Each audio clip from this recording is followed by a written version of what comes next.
Welcome to the City Council Extended Study Session for February 24th, 2020. Good evening. First thing on our agenda is approval of the agenda. So moved. Second. And I believe there was a correction that somebody wanted to make, and that somebody's not here. But I wonder if somebody could represent them, or can I represent them? Would you like to make your correction on the agenda? Or on the minutes from last? Oh, sorry, this is the agenda. Where's the minutes? This is a correction of the minutes. Ah, okay. So we won't deal with that until we get to the consent. Okay. So we have an approval to, a motion to approve the agenda. Is there a second? Yes? Second. All right. All those in favor say aye. Aye. Great. Moving on to oral communications. So we have 30 minutes to do this. We let each person speak for 3 minutes. When the red light is flashing, it's done. And I'll ask you to wrap up within one sentence. And who do we have speaking tonight? We have 2 speakers signed up to speak tonight. The first on the list is Patrick Foran.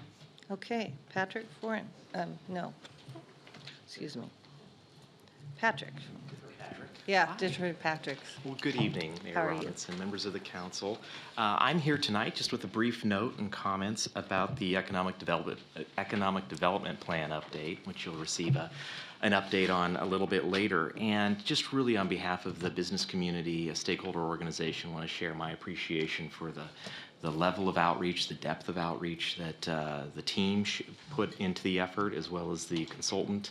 I felt it was very thorough. So that's the first note, is just that commend that outreach. And then also a note around the work we have together moving forward. I know we are going to face a rapid amount of change and a growing number of issues related to how we respond to growth. Something that stands out, which may sound somewhat counterintuitive, since we do work a lot with large tenants and major businesses in Bellevue, is the emphasis on small business, and that small business continues to be a very active and relevant part of the downtown area, and building an 18-hour economy and an attractive downtown and community. And many of those larger tenants really rely on smaller businesses for any number of things. So I know there's a lot more work to go into the draft strategies, but really appreciate that emphasis on the small business development. And what we've learned, I think, together over the long term is that we're in it for the long term, and that we benefit from that planning. And I think the small steps that we take today related to small business, whether it's direct services or just relationship building, is going to continue to pay off well into the future. So look forward to seeing the draft strategies as they develop and being hopefully part of the solution. So thank you very much for your time tonight. Thank you, Mr. Bannon. Who's our next speaker? Our next speaker signed up tonight is Will Nedlick. Mr. Nedlick, welcome. Thank you. My name is Will Knedlick. I'm president of the Washington State Good Roads and Transportation Association, and our focus for our 121st year is on transit. Transit has had challenges ever since the late 1650s, when it was invented by Blaise Pascal, and when the Sun King Louis XIV gave him a royal patent in 1662. And none of the challenges have been any greater than what we've seen since World War II, when there has been a relentless downward trend in transit usage as a percentage of total trips taken. And that trend has been particularly acute in cities that have large suburban environments around them, because transit just has not worked as well for the suburbs at any time since 1662 as it has for the city. And that was the case for Paris and its suburbs as much as it is for Seattle and its suburbs. Now, this is important for us because transit for the suburbs has been drastically degraded in the last couple of years by the virtue of the removal of the transit tunnel for the buses that Metro taxpayers paid to build the tunnel so that buses could use. And I say that as someone who regularly commutes by bus to Seattle. It's the case for people in Bellevue. The hope is that when rail transit arrives, Bellevue's people will be benefited, but many of your suburban cities in the east side will not be, because they're not going to be part of that system. But the transit tunnel transfer is anticipated at mid-year, and the plan is to give an asset that's worth $2 to $3 billion away to a junior taxing district for zero. We know that there's a substantial value because when Sound Transit's insurers got word of this, they insisted on an appraisal for insurance purposes and determined that the improvements were worth $1.3 billion, which means that Metro taxpayers should be getting some substantial amount of money, and it should be, in fact, split between the three sub-areas, East, South, and King counties and Seattle, because we have drastic infrastructure needs here. We can't make transit work without building out the infrastructure. There's a couple of highlighted paragraphs in the letter that's been sent to you and it's on your desk. I hope you'll take a look at them, because Bellevue needs to take a leadership position on insisting, A, that Metro get full and fair market value for its asset, B, that the monies be available for infrastructure for the suburban needs, and C, that we use this to make transit work better for the suburbs so that it can carry part of the burden of the road system. Thank you so much. Thank you, Mr. Knedlick. Are there any other speakers? Okay.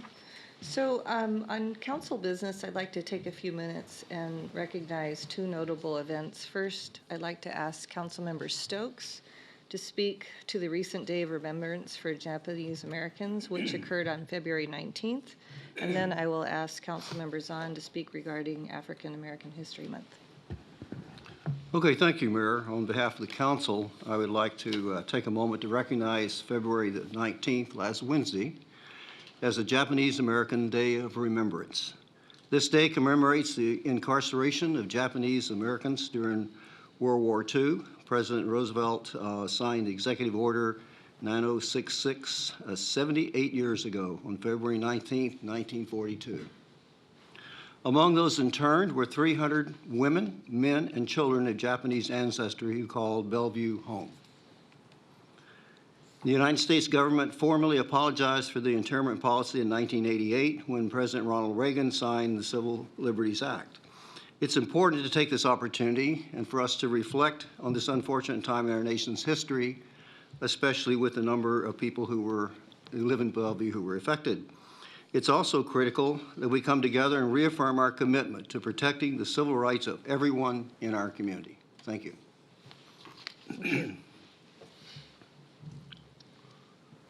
Yes, thank you. As many of you know, February marks African American History Month. It's an opportunity to celebrate the many achievements and contributions made by the African American community in all aspects of our society. The event was started by Carter G. Woodson and celebrated during a week in February starting in 1926, touching on the birthdays of both Abraham Lincoln and Frederick Douglass. In 1976, African American History Month was formally adopted at the national level to honor and affirm the importance of Black history. Our Bellevue community recognizes the sacrifices and contributions made by generations of African Americans to our country, state, and city. And I'd especially like to highlight Katherine Johnson, who was a former NASA mathematician whose work helped the United States' first human spaceflight in 1961. She passed away this morning at the age of 101. So I urge all residents to take this opportunity to celebrate Bellevue's diversity and to join us in helping build a society that is more just, peaceful, and prosperous for all. Thank you. Thank you very much, both of you. Our city manager, Brad Miyake, is on a well-earned vacation, and we have Deputy City Manager Kate Behrens with us tonight. Thank you. You want to start us off with our first topic? Sure. Thank you, Mayor, Deputy Mayor, members of the Tonight's first topic is an update to the council regarding the East Trail and projects and timing of that 42-mile regional trail corridor connecting many cities on the east side. The council last received a briefing on this topic in July of 2019. Since then, progress has been made on the planning front as well as on interim improvements in various spots throughout the corridor. Here to update the council and seek direction on future opportunities, including fiber infrastructure and funding opportunities, are Joyce Nichols, joined by guests from King County's Department of Natural Resources Director Christy True, and Warren Jimenez, Director of Parks and Recreational Division, and Kurt Warber, Special Projects Manager. We also have Mike Ingram from our Transportation Department joining at the table. Good evening, Council. As noted, this is an update about the progress that's been made to date on the East Rail Corridor. As you recall, that's the abandoned right-of-way that used to belong to the Burlington Northern Santa Fe Railroad. And it's in county ownership for much of its length in King County. And it represents such an exciting opportunity to do what council has supported for years and years, which is create a multimodal trail system that links to other trails, that provides people mobility options. And as you'll recall, in the most recent parks levy that King County put on the ballot last year, it was approved by the voters in King County, and that levy included about $50 million for projects on East Rail. And the nice part about that for us especially is that many of those dollars will be spent right here in the city of Bellevue to make improvements along the trail here. When they're all done, I think it would be nice for people to think about how the trail is going to hook up with light rail, how it's going to connect to other trails, how it'll have potential recreational opportunities along the way for people to do more than just ride or just walk. So what we're trying to do tonight is provide you with an update so that you'll have an idea and members of the public will have an idea of what you might expect over the next year, what you're going to see on different parts of the trail. And it really is exciting, and I'm hoping that council will, we don't really need formal direction tonight or action by council, but when we hear the updates regarding the fiber and the fundraising, it might be an opportunity for council to give staff direction on your wishes as you might see those things move forward. So a good opportunity to hear the presentation, ask questions, and provide us whatever feedback you might, and I'll turn it over to Christy True. Also, I should add that Betsy Anderson is in our offices or in the audience tonight, and Betsy's with our Parks Department, and she and Mike work very, very closely on these issues, and she's a wonderful addition to the group. Christy? Thank you, Joyce, for that great introduction. I'll keep my comments brief, but I first of all just want to say thank you so much for having us over tonight to give you an update. And I also want to thank you for your support on the King County Parks Levy. You know, it passed with a little over 70% countywide, and so that was really great news for us and something that we're still celebrating. But I also, Joyce mentioned our new Parks Division Director, Warren Jimenez, is here, and so now what happens next is we have to deliver. And so we're super excited to have Warren join us. He's got a great resume. I won't go through all of that, but I hope you get a chance to work with him. I know that you will enjoy having the chance to work with him just as much as I have. So I'll turn it over to Kurt, but I just want to say, to give you the update, but I think one of the things I want to just comment on is Joyce is right, a lot of the work that we have funded in this next levy will be taking place within the city of Bellevue. Certainly a significant amount of that capital investment will be taking place here, and I know every time I come to Bellevue and I look around, and I know you're going through so much construction, but you know, there's when we get the trail pieces done and the light rail pieces done and these things start to open up, it's just going to be so amazing to see all of that come together. So our goal is to really work hard to try to make sure that we're getting those things nested in and linked in so that when all of these things start to open for people, they can say, oh, it was worth living through all of that disruption for the experience that people will get. So I'll answer any questions, but otherwise Kurt is our project manager and he's going to walk you through the update. anything before we get going? Okay, we'll dive in. So thank you for having us here tonight, and also, and very much, this is our big picture map, connecting all the way from Renton to Woodinville, back down to Redmond, and the 26 miles that are rail banked.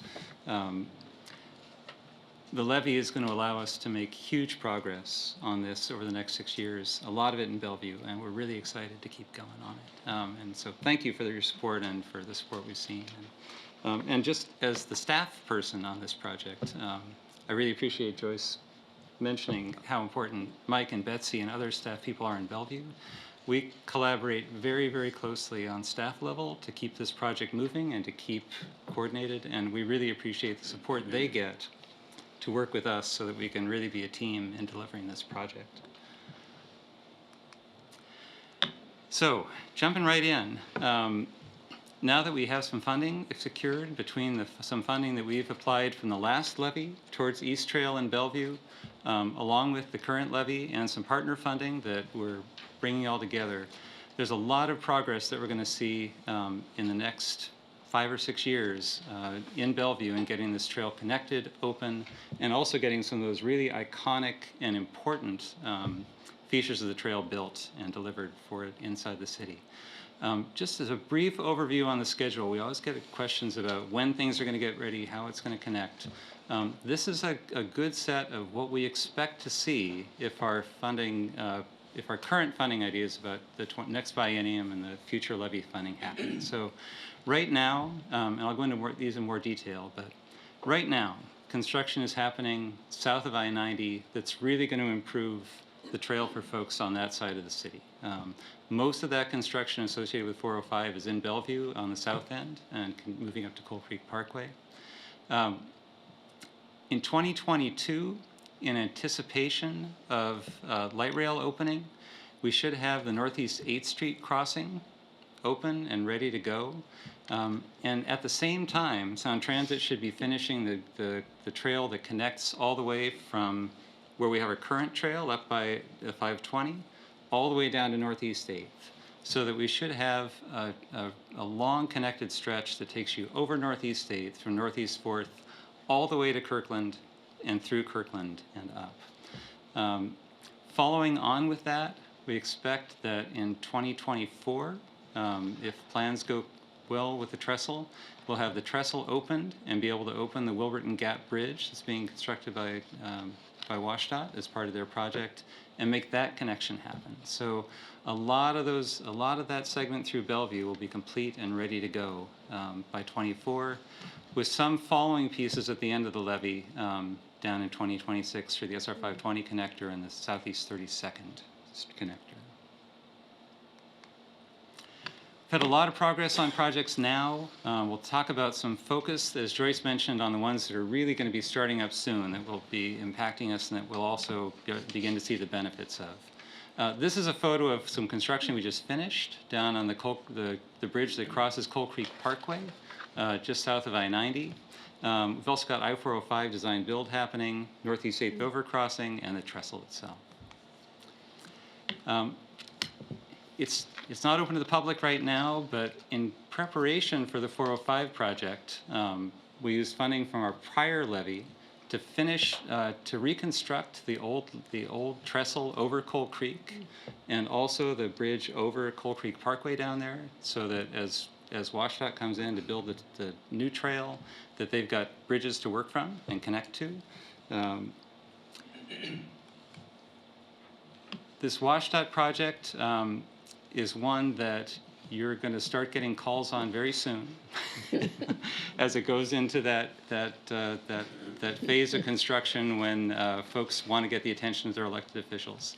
So we've been seeing conceptual designs from the WashDOT design build contractor that follow the guidance we gave them for how this trail should be designed.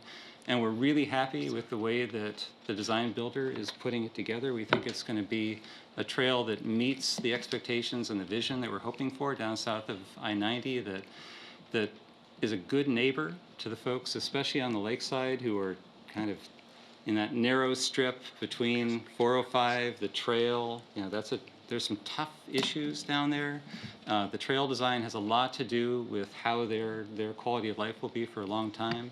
And we think that the trail is going to work really well in the context of that land use and for those neighbors. What we hear from those folks who are using the interim trail now is that it has really reconnected them with their neighbors. They used to have to drive and not see neighbors. Now they're up there all the time, walking their dogs, seeing their neighbors. And after a little bit of disruption this summer, while it gets constructed, we think they'll enjoy it even more when it's done. So this is going to start construction this summer, be open by the end of 21. It's 2.5 miles. It connects between the VMAC down in Renton, all the way up past Coal Creek Parkway on south of I-90. The trestle moving north is our biggest and most exciting project, and also our most challenging project right now. We're moving forward with the design. We're past 60%. That design is really exciting. It's going to be an iconic experience for visitors. Our trestle repair costs are higher than planned. This is our really challenging project in the levee. So where we originally expected a project of about 14 to 18 million, we believe it's coming in closer to 28 million total. So we're really working hard right now to reduce costs, work on a phasing and maintenance plan that can get us a buildable project that we anticipate. We will be making a budget request for the next biennium to be able to go to construction in 21. And then it's going to take some time to build it. It's a complicated thing, but get it open by 24. The Northeast States overcrossing is making really good progress. We're very close to 90% design on this one. Permitting and acquisitions are in process. We'll begin to see a lot of action with our right-of-way coming up in the next few months. We're working very closely with Sound Transit to accommodate a new element that we added in that we're really pleased we believe we can deliver, which is a set of stairs on the north side that connects directly to the Sound Transit Plaza. So that folks, Joyce talked about this integration with Sound Transit. Christy talked about how wonderful it's going to be as all these things open at about the same time. So that folks who are using the bridge to get to Sound Transit will have direct access up there to the bridge via stairs, and that long-term connection by the trail north and south. We anticipate this one is going to go to construction right in early 21. And this is another one that's going to feel like part of the never-ending construction at Northeast 8th. As Sound Transit's heavy construction there, just as that closes down, we're going to be moving in and spending about another year building right at that spot. But it'll all be worth it once we're done. So we expect by late 2022 that'll be open, certainly well before Sound Transit comes online. We'll have that bridge ready to go. Other things that have been going on since our last update is that we finished both of our Japanese American heritage charrettes as we're trying to coordinate with the project that's looking at ways to commemorate Japanese American heritage in Bellevue. As folks know, the site of the Northeast 8th Street crossing is a really significant one for Japanese American heritage in Bellevue. The site where the current Sound Transit station is located was previously the site of the warehouse where Japanese American farmers would bring their produce and load them onto trains.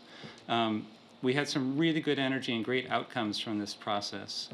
There's lots of support for doing something around the bridge to commemorate this and make the bridge an important part of the way that it's remembered in Bellevue. We have $100,000 in funding to support the continuing design work for the process and integrate that with our Northeast 8th Street Bridge project. There's still uncertainty about the schedule and the funding for how the actual memorial is going to be implemented. But we're making sure that while we don't slow down our schedule or let this project interfere with a very critical timeline to get this bridge open before Sound Transit opens, that we'll also be able to accommodate and have a really effective memorial on the bridge. It may not be there when we open, but we're working on that and trying to come up with a process to deliver both of those at the same time. Some uncertainty about that still. Those are the big things happening in Bellevue over the next few years. And I really feel like if we can look back from 2024 and see that we've got a Northeast 8th Street Bridge done, the trestle open for folks to use, and we've made some interim trail improvements and gotten the trail open south of I-90, we'll feel really good about what's happening with the East Trail in the city. We also, as part of our very near-term implementation, are doing some things outside the corridor, and then there's some RAC issues going on that are worth mentioning, even though we're not leads on them. The first is that out of our 2020 budget, we're moving forward with a project that will connect from Totem Lake in Kirkland, where the Cross-Kirkland corridor ends, all the way up to Chateau Saint-Michel, where we connect to the Sammamish River Trail. So that is, for us, hugely exciting. All right, folks who can get on the trail at 120th now, where Sound Transit is, where the Spring District can go all the way through Kirkland, keep going all the way up to San Michel, get onto the Sammamish River Trail, and from there they have access to the world. Right? So they're on the system and they can go anywhere they want. It's a really huge win to get that done soon, and we expect that to be open to the public in fall of 2021. It's not in Bellevue, but we think it'll be a great benefit to Bellevue residents who like to get around on trails. So some important things that Joyce mentioned that we're coming through the RAC that we're heavily involved in but are not necessarily taking leadership on. One is the fiber optics process. So a feasibility study has been completed for looking at fiber optic throughout the East Trail. You might know that there is currently kind of a trunk line fiber optic line in the East Trail now, but that doesn't really offer the kind of local connectivity, kind of local government and agency use that one that we control could have. So there's a lot of excitement that we've heard from the RAC members, including Councilmember Stokes, that this could really be a benefit to the communities we pass through and for King County, both for own use and for potential leased revenue. So we're quite excited about this moving forward. Still a lot of questions to answer, but there's a process moving forward, and I think staff from Bellevue is quite engaged in being part of that process as we move forward. And then a very exciting thing for us, and I think everyone's who's really interested in this trail being successful and has been part of this vision of a collaborative delivery of the trail, public-private, and trying to attract outside investment to make it work, is that the East Trail partners, who we are all investing in this first year to stand them up and get them going, are really making progress. They've been expanding their board. They have hired a new executive director and are really starting their planning to start making an impact this year. We had a quick check-in with them today, their first board meeting of the year. They swore in, I guess you don't really swear in board members on a nonprofit. They added new board members to the nonprofit, including some, and this is a great group of folks who are committed to making this project move forward and strengthening the partnership between the public entities developing the project and the private sector. Especially in Wilburton, where we have so much interaction and opportunity between the future development that you're considering there and the way that can interact with the trail. We have really good members on the board who understand how that's happening and contribute to that. The connection at the Spring District with REI. We really have a lot of strong Bellevue participation here, and we're expecting great things from this group to help us as we move forward. I don't know if Catherine made it. No. We thought Catherine might make it tonight to introduce herself, but But we really anticipate that this partnership is going to grow not just the capital projects for the project, but also more awareness and enthusiasm for the East Trail as a whole as we move forward. So that's about what we've got going on. We're very excited about it. We're a little bit nervous as we're trying to deliver a lot of projects, but we're looking forward to some really important groundbreakings and ribbon cuttings not that far in the future as we move forward. So I think that's it for me, and if there are any questions, we can dive into those. Okay, thank you very much. Councilmember Stokes, would you like to start us off since you've been involved with this?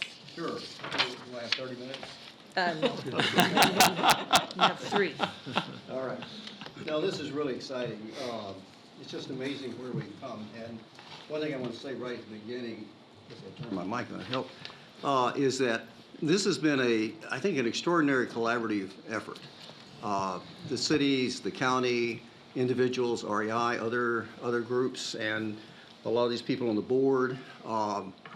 And we've always been able to have conversations and come to conclusions and decisions or recommendations on things, and it was very exciting. The last meeting, particularly with Catherine coming and having that announcement and talking about the other things and seeing all pieces coming together, it's one of those things I think has changed the dynamic with all the cities along the way. I mean, at the very beginning, it was a little bit, okay, we're building ours, you're building yours, where's Bellevue? And now we're all working together. And I think and the county has been the glue that's kept it together. And I think that's been really amazing. It only takes a little bit of money and we'll have it all done. But there's just so much to talk about on this. But I think what's important is all the things you said, and we're going forward. And this East Rail Partners is a big step forward. And I think that's going to be the piece that keeps us moving, helps raise money and those kind of things. Catherine has been, she was the BDA event the other night, and she's been around, so that's good. The other thing is, I know, I mean, I can get wound up and talk about, you can go from here all the way over to the Burt Gibbon Trail and all that stuff, and up to Snohomish, you could go to Canada eventually. But what's exciting is that we're all putting this together and incorporating things like, and I went to one of the charrettes to the Japanese memorial or recognition part in this. And the other thing is, as you mentioned, this is something that causes disruption in the neighborhoods. I live in Woodridge, not far from the trestle, and I know that's going to be a lot of concerns, and I can see the next door comments and that kind of thing. But it's something I think people are really looking forward to, and it's always been positive when we've talked about it. And we've met with the community, and Lynn, the mayor, and I were at the Woodridge Community Center group one time, and they were talking about it, and it was more enthusiasm. They just wanted to know what was going on.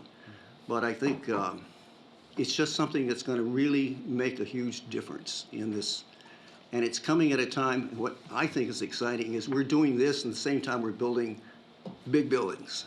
And we're doing all of that. So this is the thing that makes it, keeps it human, keeps it focused on the outdoors, focused on history, focused on the future. At the same time, the big buildings are coming. So I think that's something that for this whole region is just fantastic. And the work that King County has done and the support has been very much appreciated by all the cities. And again, I think this is a project where everybody's working together, and that's what makes this fun. Thank you. Great, thank you. Deputy Mayor Newenhouse. Well, thanks for the great update tonight and a lot of exciting progress for sure. I think most of all, this the East Trail Partners is up and running. I think that's really important, and looks like you got a great set of folks there that are going to be contributing quite a bit. And I'm curious about, and it's unfortunate Catherine's not able to be here, but can you give a little bit of her background a little bit, where she came from previously? I can, as much as I know. Yes. Okay.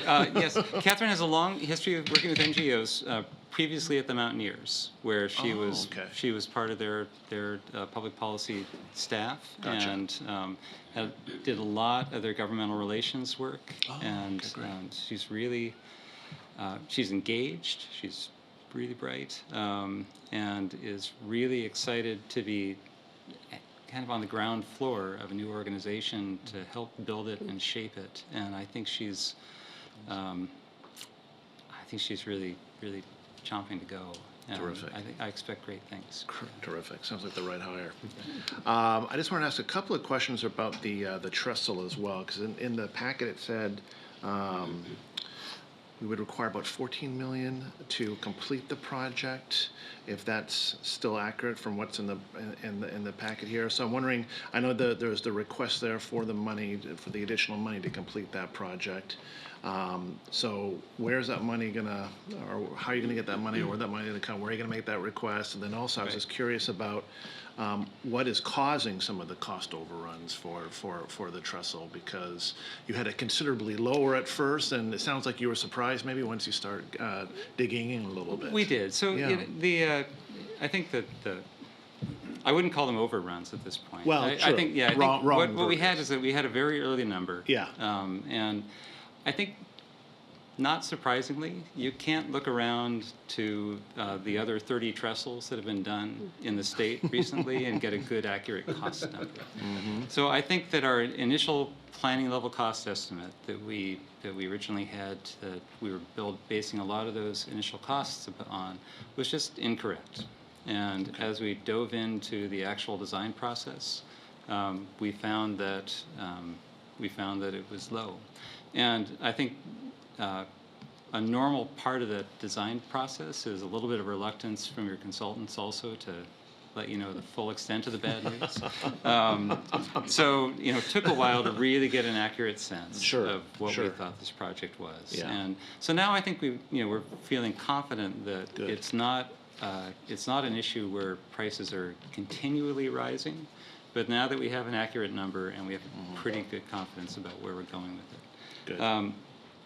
There is that gap, though, because when we built our levy budget, we were still working on our old numbers. So now we've got a gap. So we're doing a couple things. One thing is that we have been working to reduce some of the scope and make it a more manageable project that can get the trestle open, but reduce costs where we can. And some of those places, we think we can reduce some cost in some of the work on the trestle to repair it. We're going to be owning the trestle forever. Yeah. We're always going to be going back in and replacing this rotted piece and that rotted piece. So we're really looking hard at how much we have to do now to get it open safely, and how much can be part of our just ongoing ownership of the trestle. So we see that as one option. We've got some other, what we're trying not to do is to reduce the way the trestle will perform for the public, because that's something we can't go back and fix. No. And we want to do it once and do it right. So we're looking at some cost control there to reduce the cost down in our first phase project. We also, in our overall budget for the East Trail, we had a set of identified projects that had numbers with them. We also had some programmatic funding that included some contingency funding there. I think we would have preferred not to use it all on the trestle, but the trestle is, we need to get the trestle done. Yeah. So a part of that gap we can close from within our current levy dollars and move that way. It leaves still a gap that needs to be closed. We're working on that right now.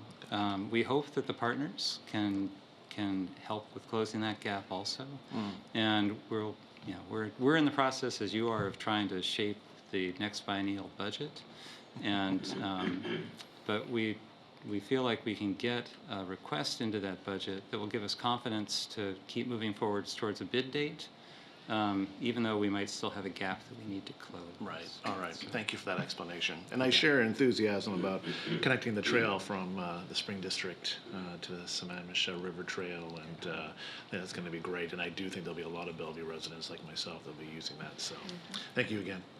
Councilmember Barksdale. All right. Thank you for the update. Really excited to see the progress. Was part of the, as you know, part of the commercial area CAC as co-chair, and so just excited about all that's happening in that space and looking forward to connecting with the community. So it's really good to hear that it's actually happening in other parts of the trail. I just have one question in terms of the north stairs, and is there any plan to make sure that that's also accessible for other people? Yeah, so from the beginning, you know, we wanted to make sure that there was accessible access for the entire bridge.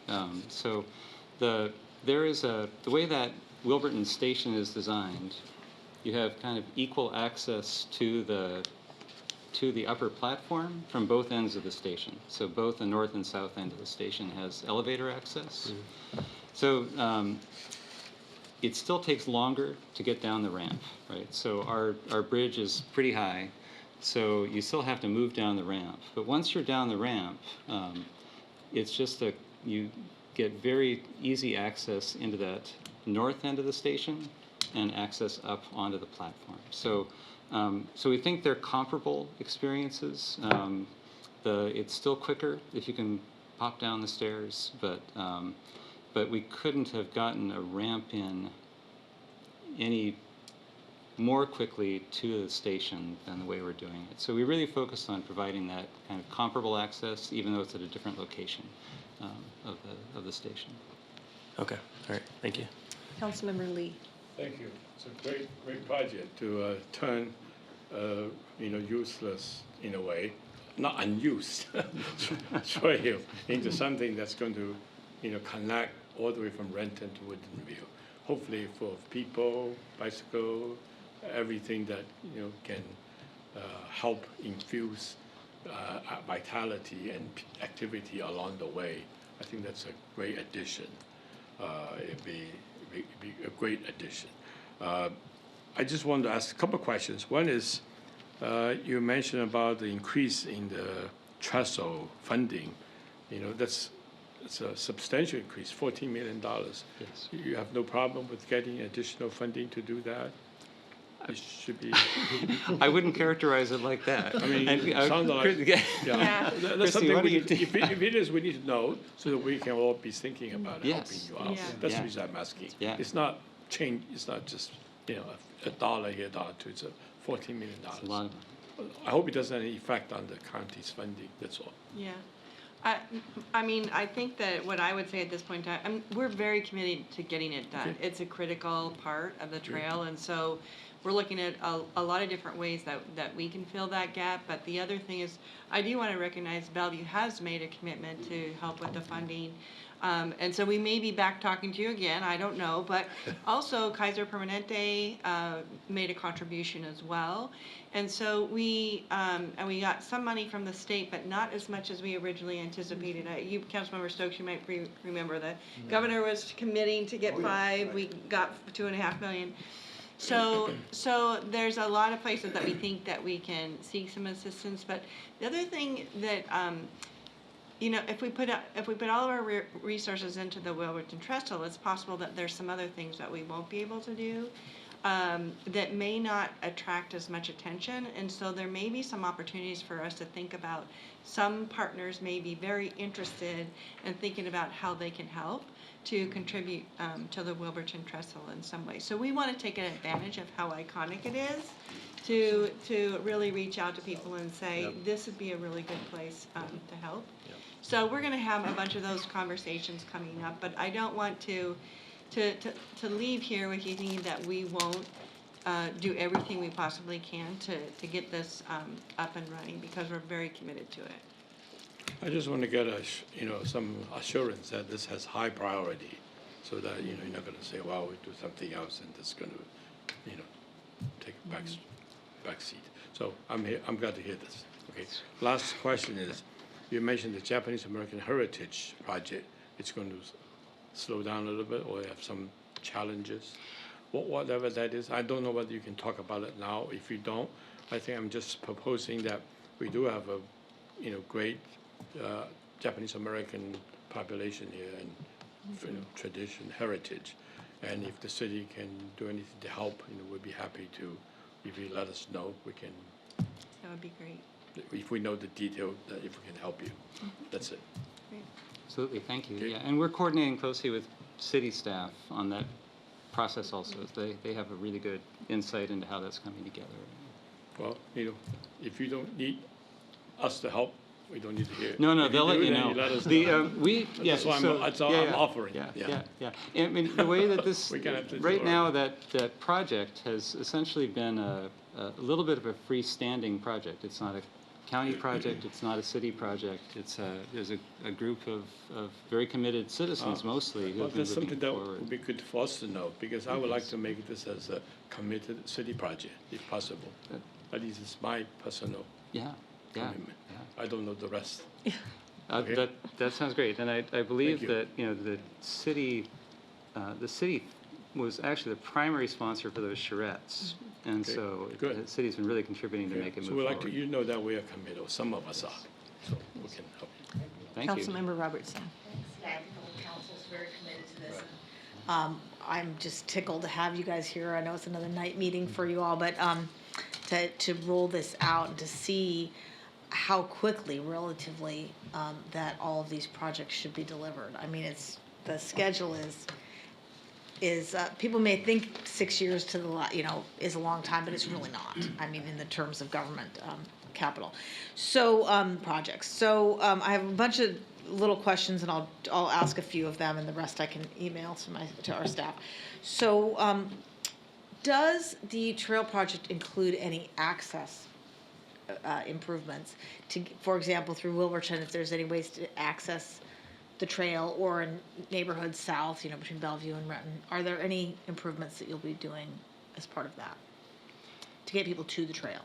Yeah, so in our levee projects, the key access project that's included there is a couple of them. One is a ramp that connects to the 520 trail at Northup Way.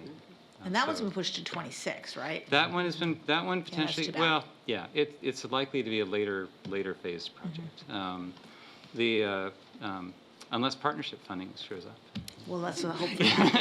So, Yeah, the never state has know. $1 billion surplus this year, just saying, Yeah. I'd say that on these connections, those are the places where city and county are collaborating most closely to take advantage of city projects that can also make some of those connections happen and make sure they're coming together. 32nd is another project location where we anticipate a connection. There are a couple of locations down by the slough there that we think we can make access happen up towards the Wilburton Gap and then the trestle from the south side. And there were lots of projects we're planning together. Mike, I think do you want to take a little Sure. shot? I can flesh that out a little bit more in terms of the connections that we're working on. So one that is already on track is on the north side of the Sound Transit OMFE facility. Sound Transit will be opening that link in the next few weeks.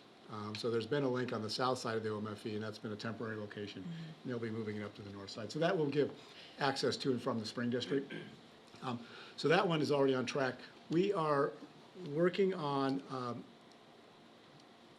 design options for a connection from the East Trail up to Spring Boulevard. Because Spring Boulevard has a separated path that runs from downtown to the Spring District and eventually into the rest of Bel Red. And so connecting these two, north-south and east-west facility is really, to our mind, a key priority. County did some initial work on how to design that connection. We are carrying that forward and hope to have a preferred design here in sometime by midsummer. Great, will that come to us? We will need money for it. So we expect to see it as part of a budget proposal? Well, we don't know yet how much, we don't yet know how much money. Our hope is not, anyway, so yeah, you'll hear more about it. Okay. We also are working on a connection at Main Street. So that one we're really excited about that one, because the Main Street Bridge will be rebuilt by WashDOT, again, as part of that Washington, that Renton to Bellevue project. So the crossing there will be a whole lot better experience for pedestrians and bicyclists than it is now. And so the concept is to provide really a high-quality connection from the East Trail over to the south end of downtown, to the South Main Station, just have that connectivity. And then eventually, actually, the other way too, up to the Botanical Garden. So, so we're exploring, there's some terrain challenges there.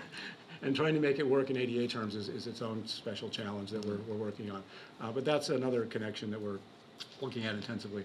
And then finally, Kurt mentioned the one down at Southeast 32nd Street, and that would be the connection to the I-90 trail, as well as then a connection over into the Mercer Slough area. And so we're working, and really that'll probably end up being a joint city and county Great. effort. Well, hopefully we'll eventually have a Mountain Sun Greenway connection as well. I know that's some ways off. Well, then that would be the I-90 connection. Yeah. Right, So, no, that's good, because I know that was one of the things we focused on a lot with light rail is making sure that Sound Transit didn't necessarily pay for all those connections to the stations, but those are so critical. And same thing with the bike trail. If we don't want to have where if you want to ride through Bellevue, you have to drive down to Renton and get on the. I mean, we want to make sure that people can access it. So that's really important. On the Northeast 4th and Northeast 6th, last I saw that was not grade separated from the roads there. Is that still the case?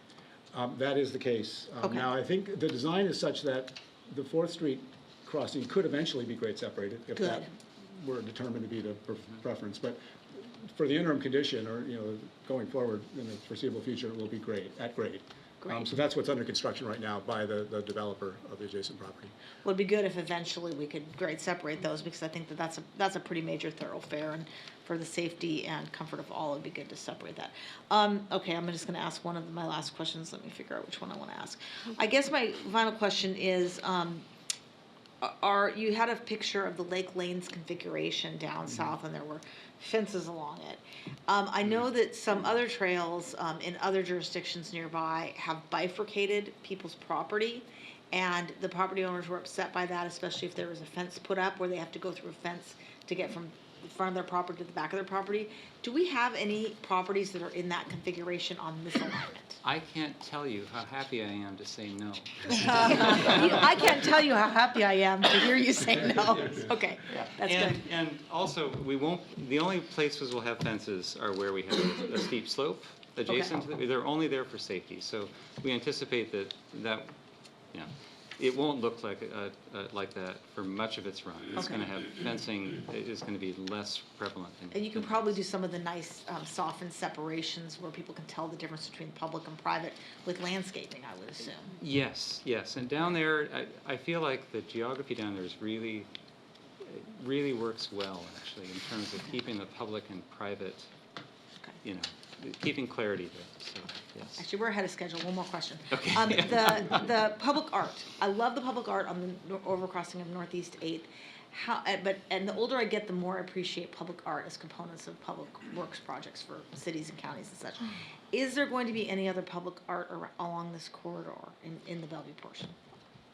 So yes, there's an artist that we're working with right now who is we're hoping to have an installation with a project we're doing between 4th and 6th. Okay. Still, I don't know what it's going to look like. I have no idea. We also hope that we don't have any art associated with the trestle right now, but we expect to have very high design quality down there, and we're actually hoping to do possibly some artist designed work for our kiosks, where we engage an artist to help us reshape these. They're called bungalows. They're the silver little shacks at all the signalized crossings where all the stuff is, and they're a wonderful reminder of the railroad history that we would like to repurpose as information kiosks, and we're hoping that could be an artist partnership in turning those into something that are really visually distinctive and big little landmarks along our. We have an art information boards in downtown are artist inspired. If you haven't seen They're them, lovely. they are. Yes. Yeah, so I love that idea. And actually, Wilburton Trestle in itself is somewhat of an artwork in and of itself. So that's great. Okay, thanks. I'm done. Council members on. Yes, thank you. Welcome, Mr. Hernandez. Really excited about this project. In fact, I can tell you that definitely Lake Lanes, that community is so delighted with even the temporary set up where they actually are seeing neighbors that's just on the other side of their fence that they actually have to drive all the way around to get to. So we're super excited about getting that portion of the project done. And the part that I think we're really going to see is that having this East Rail will be part of our multimodal connections too as we grow. As Mr. Bannon said, you know, we are seeing more growth coming, and so how people get around is really important, and we expect the East Rail will be one of the multimodal corridors that we're going to take advantage of. So the timing of this couldn't be more important. And on the 8th Street, I agree that I understand there may be some funding and timing challenges, but that really is part of the art in that part of the corridor.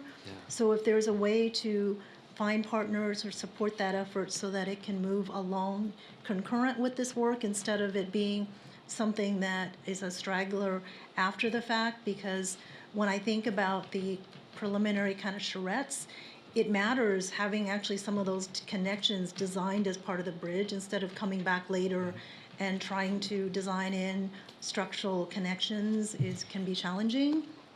Right, and that's what we're hoping to do. So we have funding for the design consultants to move forward and make sure that we can get into our design drawings the ways to connect those, to have a sense of what we're trying to do, and to be able to install them easily without retrofitting the bridge itself. Yeah. What we don't have in our bridge budget is funding for the actual fabrication and installation of that project. Yeah. So that may And be so- a potential partnership to look at Yes. this as an art project that maybe we could get some kind of funds or grants or whatnot to do. Yes. So thank you for that. I Yep. just know from experience that the connections are the most important and can be the most challenging to retrofit after the fact. Yeah. And I would say the same thing with the forward thinking related to the fiber connection and really looking at doing this as part of the project if possible and taking a hard look at it. So I guess my question would be really looking hard and asking the question, why wouldn't we do it instead of what would be the reason to do it? Because, you know, we're already going to be digging and putting in subbase and all of that. So this is the right time to do that. So I appreciate you looking at it. I was also thinking that we had Livable City Year was here recently, and when they were here a year ago, one of their projects was around activating the space adjacent to the East Rail, so that might be a good partnership, or at least to look at the work that was done by some of the students from UW and say, how do we maybe reach back into that same group, or a way to connect with even, you know, our school district or others to look at how they might help with kind of activating the space along the corridor. And then my last comment is similar to some of my colleagues around the funding. And I understand that the trestle can be really challenging. I can only imagine how many old wooden trestles are around that has had a rehab to be able to do any kind of comparables in terms of cost. So what I wonder is, even when we say that we think now it's 28 million, by the time we go out to bid, and depending on how hungry bidders are, which most of them are not looking for work, I'm not sure that our number is still a good number when we open bids. So I appreciate the fact that you're looking at other sources of funding for that. I guess my question then is, when we think about other funding sources, are there other grants that we could apply to? So that's one question. And then my other one is, on the access connections to the East Rail, it doesn't sound like we've started the design yet, is that right? On those components that Councilmember Robertson was asking about? Has that actually started or still in concept stage? They're in different phases. We have done a conception up to a 30% design for the 520 trail connection. So we have a pretty good sense of how that's going on. We have 60% design for the Southeast 32nd Mountain Sound Greenway connection. We have only a concept design for the spring connection. And then the city is an early design process for the Main Street connection to make that connected.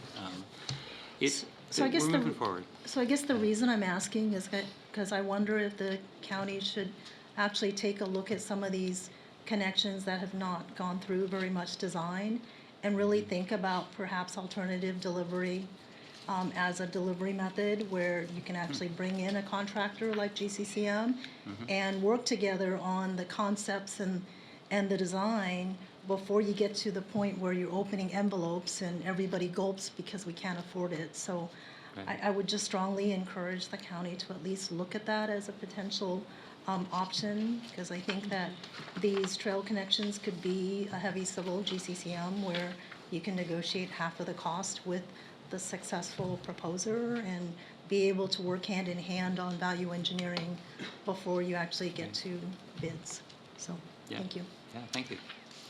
Okay, I wish I could say that we're just going to move on, but I am so excited about this project and I have so many questions, so I'll try to be fast. But, part of our vision statement is that we embrace the future while respecting our past, and this project just embraces that whole philosophy.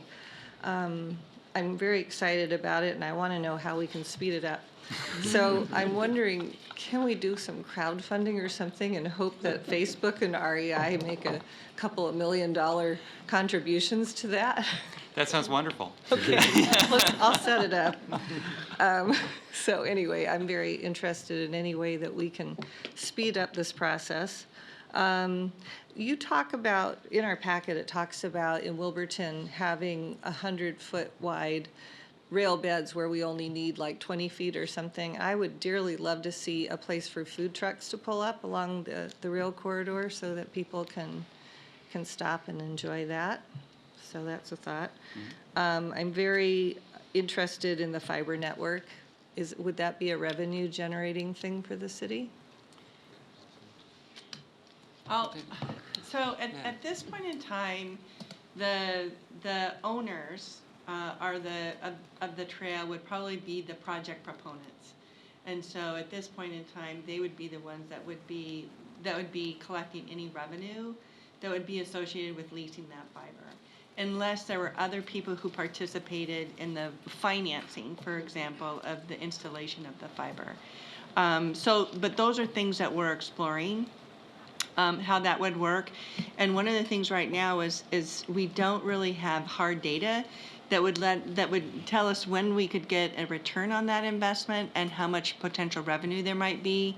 So there may be some strategies for how we could put this out for bids to see, is there really the ability for us to generate revenue enough to pay for it?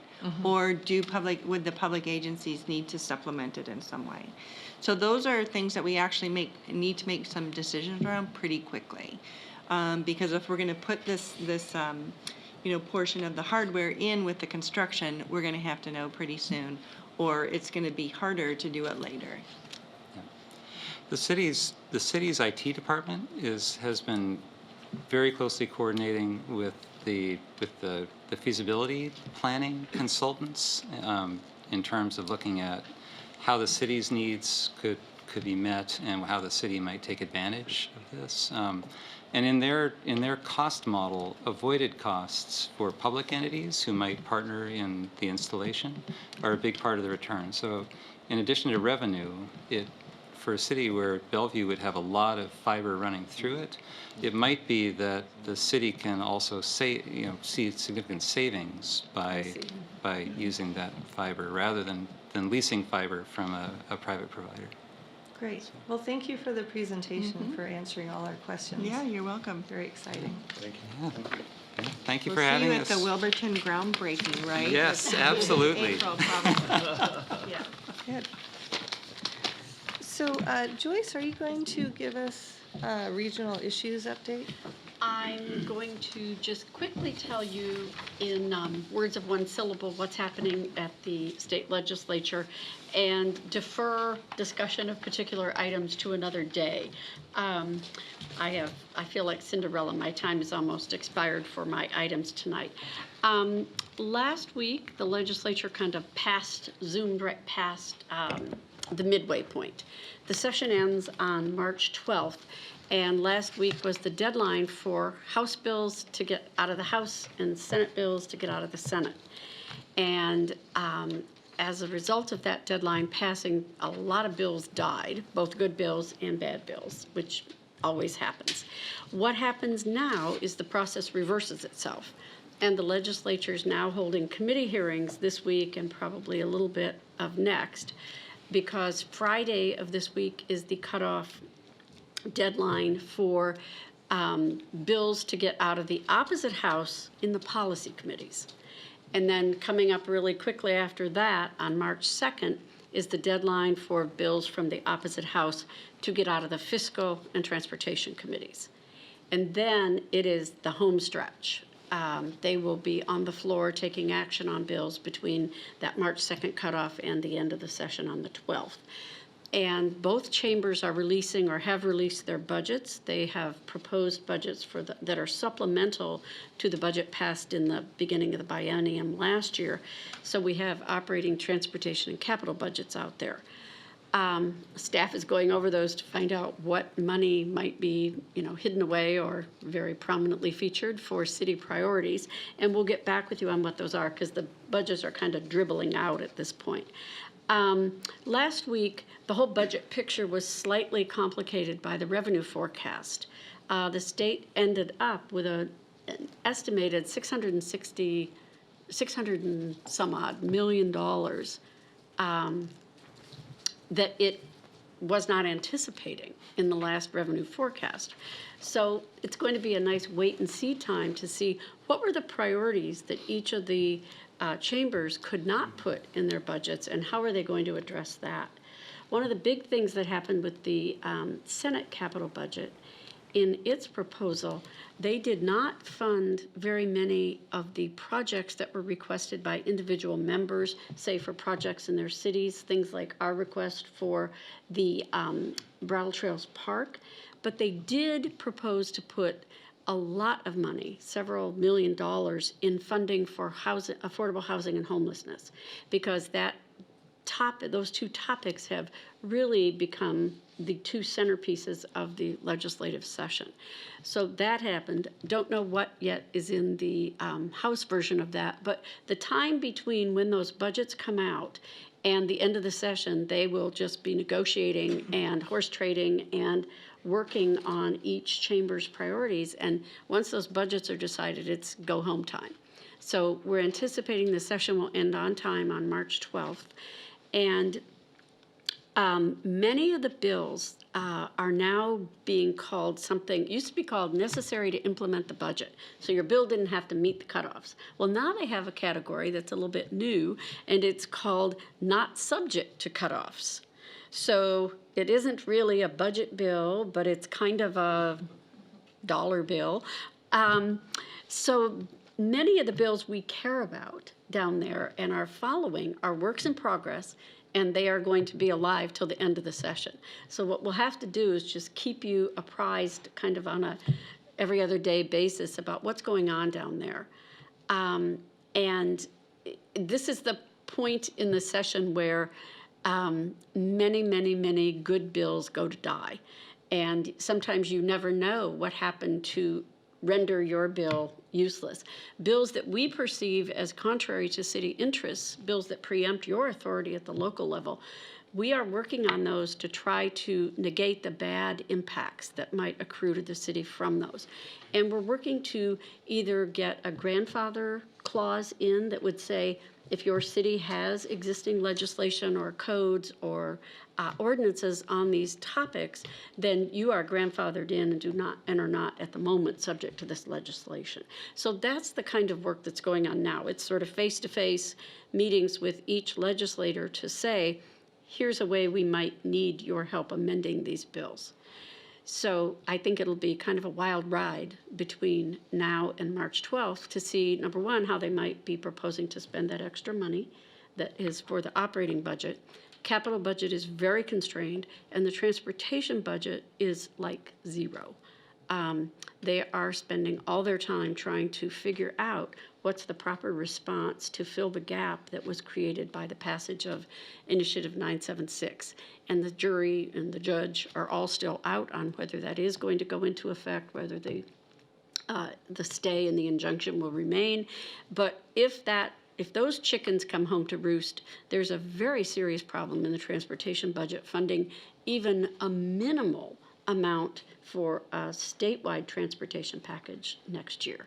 And that's where we're going to have to, as a city, really put our muscle is into next year, making sure that whatever projects end up on that statewide package are the projects we need to make sure get done in order to see our interests pursue and move forward on our project that's on State Route 520 that will connect at 124th down to 405, and all of the projects that are needed to make 405 Express Toll Lane project work. So even though there's not a lot going on in transportation right now, there will be a lot next year. So that's where we're going to be working very hard in the interim to try to make legislators aware of our need. And I think it's also handy to try to remember that when we meet with legislators, we try to remind them that our city produces the second highest level of sales tax in the entire state, second only to Seattle. And our property tax and B&O tax produce a lot of income. Close to $1 billion is what the residents and businesses of Bellevue send to the legislature. And our general mantra is to try to explain how investing in Bellevue is a wise investment and a good return on your money. So that's where we'll be focusing our energy, both for the rest of the session and for next session next year, which is a long 105-day session. So we have a lot more time to influence what happens. Great. So with that, I will yield the remaining time, which I ran out of, to the next agenda item. Well, And if we have happy questions to or comments, we can email you. email me, call me, text me, whatever works for you. All right. Would be great. Thank you very much. Thank you. All right, Ms. Behrens, we're going to do Bellevue Economic Development Plan. Yes, Madam Mayor, item 4D will be joined by Jesse Canedo and Philly Marsh from our Economic Development Office, here with the next in a series of study sessions, assisting the council in the update of your economic development plan. Tonight, we're going to focus on discussion of draft strategy recommendations that have been developed by staff and our consultant as a result of a lot of the data and focus groups and input that have already been provided. We're seeking feedback on those recommended strategies in order to guide staff and Avalanche Consulting in developing a next round of more detailed implementation actions for consideration by the council. And after tonight's discussion, we anticipate coming back to the council in March for that more detailed conversation. Thank you, Deputy City Manager Behrens. Thank you, Mayor, Deputy Mayor, and members of council. Just a quick housekeeping note. I am getting over a cold, so if you hear some strain in my voice or some excessive coughing, please, thank you for your patience. We're excited about coming to you tonight with the draft strategies and recommended strategies for the updated economic development plan. As we heard on January 27th, Bellevue is doing well. Thank you, Philly. Tonight's recommendations are focused on making sure that making Bellevue even better and that we continue to be economically resilient through future changes in the market and the market cycles. Tonight's presentation is number 6 of 8 on the topic of updating the economic development plan. And we are looking at it in a layered approach. January 27th was the why statements, the data analysis that showed what's going on in the market. Tonight, we're bringing the council the what statements, the what we recommend doing about those items. And March would be the how and the implementation part of the economic development plan.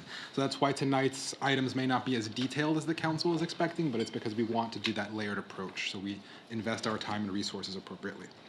As Deputy City Manager Behrens mentioned, we have 2 goals tonight.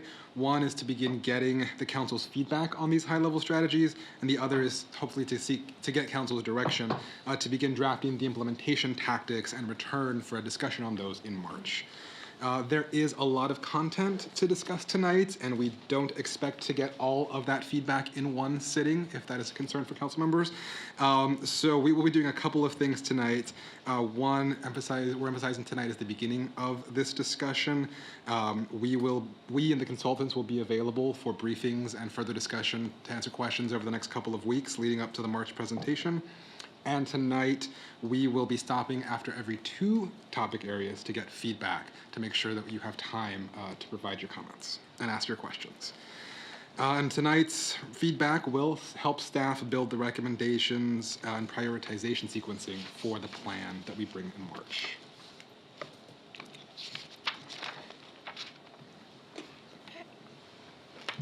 So, this evening we will briefly recap the project status and objectives. We'll review the foundational strategies of the plan, and then we'll dive into those direct strategies for the 6 new focus areas. And again, we're going to pause between every 2 focus areas to allow ample time for your feedback. So it was about a year ago that you were first introduced to this plan update, and tonight we're excited to present and get your feedback on the draft strategies. And as Jesse mentioned, we will be available over the next month as we build out the implementation tactics. The strategies you will hear tonight are in direct response to the plan objectives approved by Council in July of 2019. The 6 focus areas of the plan update are creative economy, small business, retail, capacity building, tourism, and workforce development. Additionally, the plan will be chapter-based for easier update of specific sections in the future. So these foundational strategies are a continuation from the previous plan and are essential to a well-functioning community. Foundational strategies are long-standing, ongoing efforts and initiatives carried out by programs throughout the city organization, and it's important to recognize their connection to economic development. The consultants have reviewed and affirmed that the current plan's foundational strategies continue to be relevant and recommend a 7th foundational strategy that is reflective of Bellevue's vision statement. The recommended 7th strategy is to view all activities through a lens of diversity, equity, and inclusion. I'd like to take a quick moment to note that within the foundational strategies, Avalanche has noted the critical importance of housing and transportation at this stage of the city's and the region's growth. As both a major employment center and a major residential center, Bellevue has a deeply symbiotic relationship with the greater Puget Sound. As we saw in the January 27th analysis, 90% of jobs in Bellevue are filled by non-residents, and 75% of local residents work outside the city. So all things being equal, we do expect those ratios to continue well into the future. Even with all of the new development, those ratios, the jobs housing ratio will be significantly higher than we normally see as a healthy ratio. So mobility options and connecting our job centers to major residential centers throughout the region will be increasingly important for Bellevue's economic health. All right. So based on the objectives of the plan update, there's the 6 new focus areas: capacity building, small business, workforce, retail, creative economy, and tourism. Tonight, we'll be presenting the draft strategies recommended for each of these focus areas. Based on the findings from the data analysis and the stakeholder engagement, these strategies reflect the consultant's advice on national best practices applied to Bellevue's unique environment and situation. One second. As we dive into the strategies, I'd like to ask Council to add a lens for prioritization. There are many good recommendations that you will be seeing tonight, and we know that we cannot accomplish all of them in the 5-year timeline, especially with current resources. The city's fast growth means that there are growing needs across all the city's lines of business, and we're hoping that Council's feedback tonight will help us understand where to place our emphasis over the next several years. So how we're going to run the 6 focus areas is I will briefly explain and review the situation summary, or the why, and this is the need that we learned from the data analysis and the stakeholder outreach. Jesse will then present the recommended strategies, the what we will do in response to the why for each of the focus areas.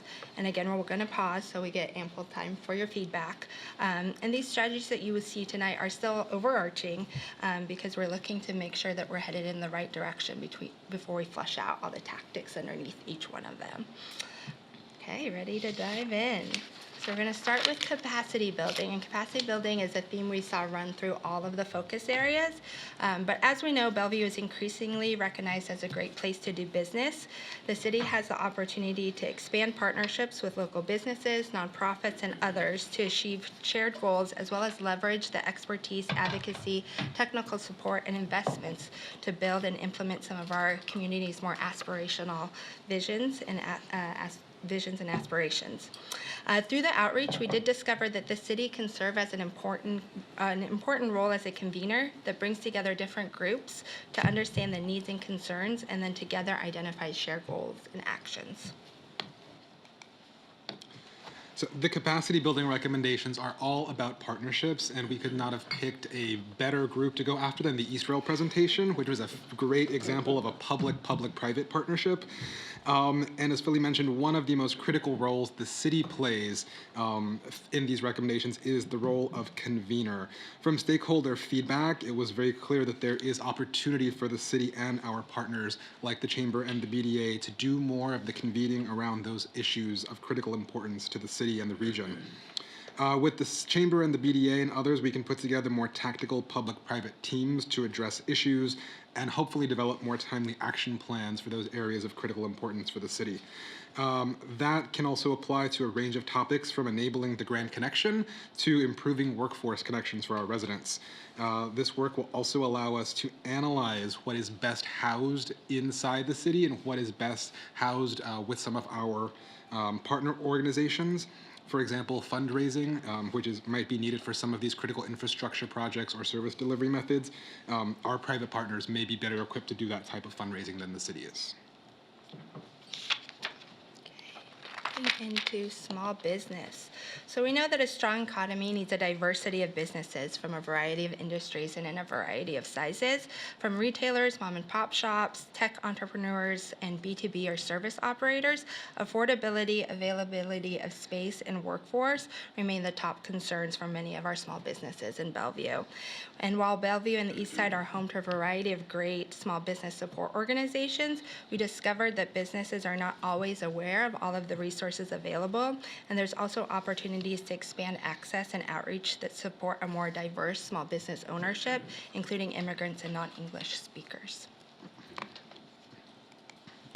And small business work is tough in Bellevue's dynamic high-cost environment. These strategies focus on the city's role as enabler, planner, and facilitator of a healthy economy.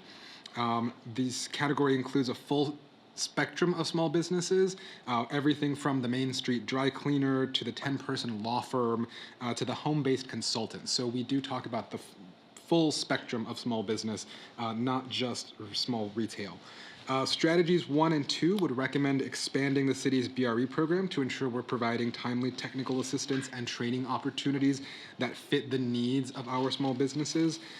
We do some of that already, but this would be an expansion of staff time into that area.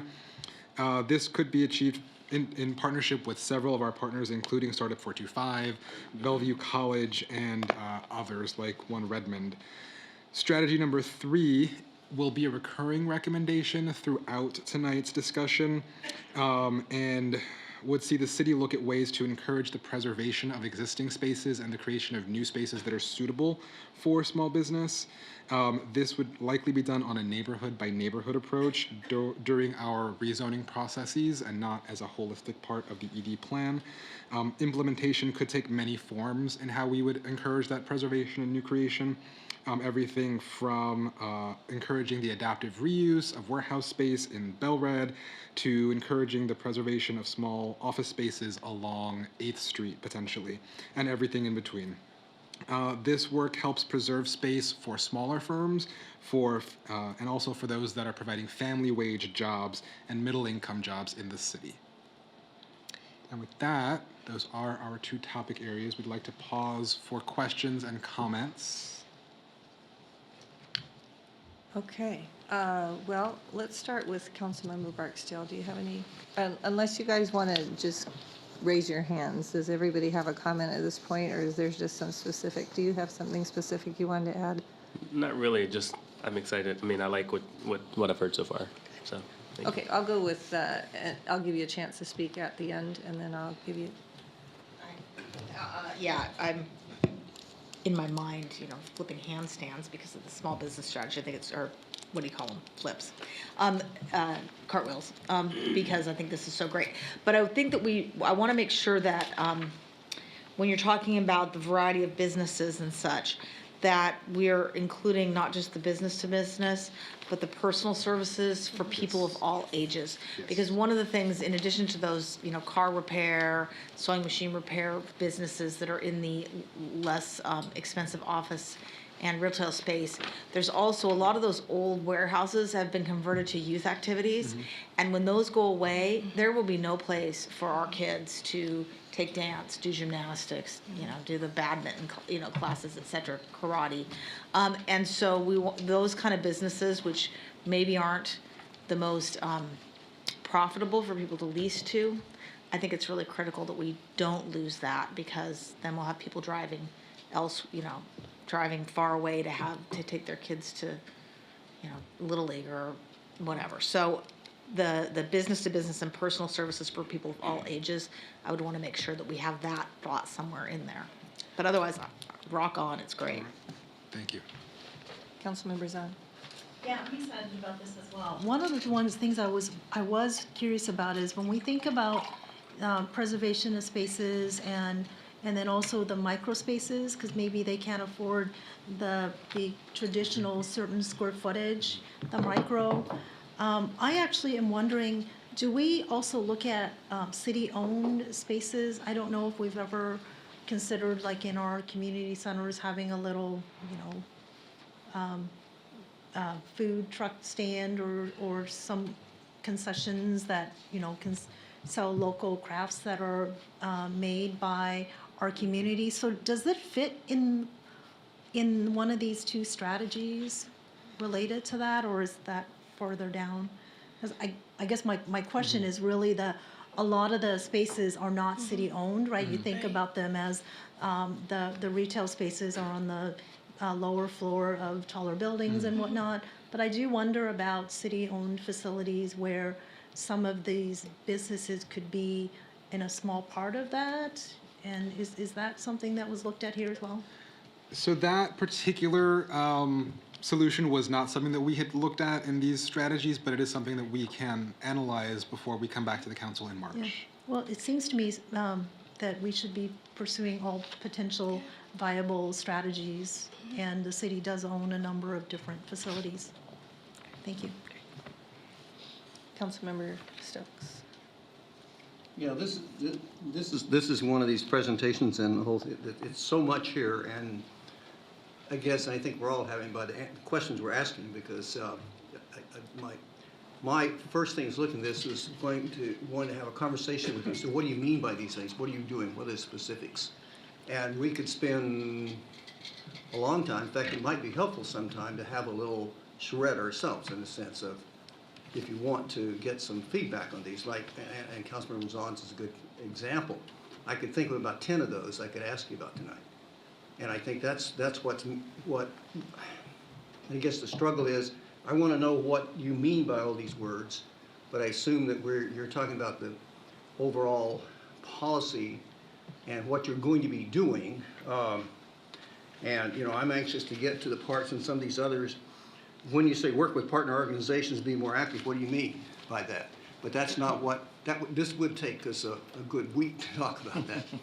So that's the hard part. But I think it's really, really exciting, because it's very, very deep and varied. And I think and hopefully the next time you come back, we can take this, because this is a lot of material, and then think about, have you hit the main areas and categories of things? And she was talking about a category in a sense, so I think that'd be helpful to get to. But this is a kind of a larger, a higher level policy look and direction, as opposed to what are you going to actually be doing. And that's the struggle I think we all have with these things. And I think you set it up well so we can have that next conversation, or you'll come back with, this is kind of what things we're going to do. But those are things we'll do over a time period.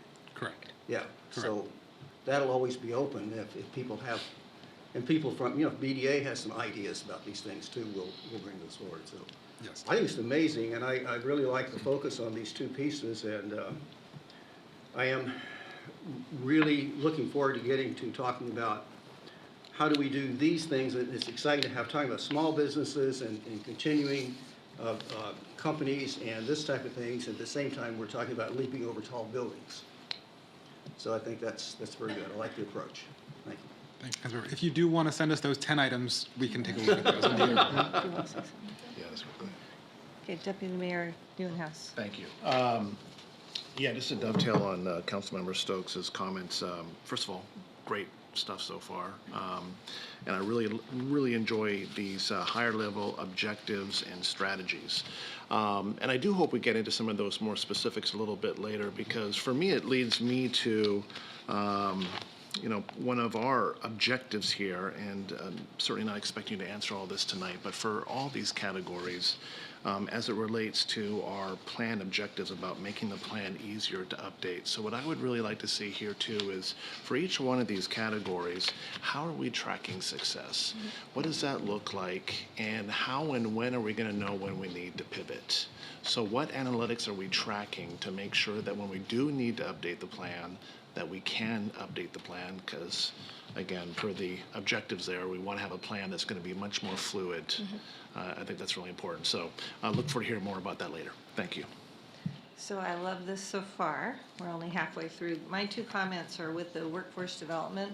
I love the work that you've done in that kind of the analysis they did for the need of all the capacity that we have to tap into the resident potential in our own city for these new jobs. I love that.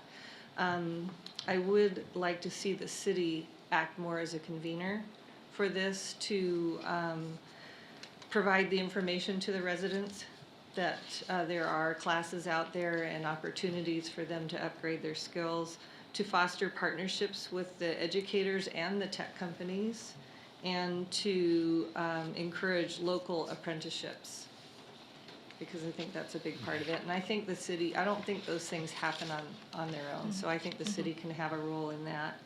And I would be really interested in knowing if there's a way to look at some of these older buildings in Bellevue, and if there's a developer that owns multiple properties and one of them has an older building housing small business, is there a way to transfer development rights to another property so that we can preserve that space?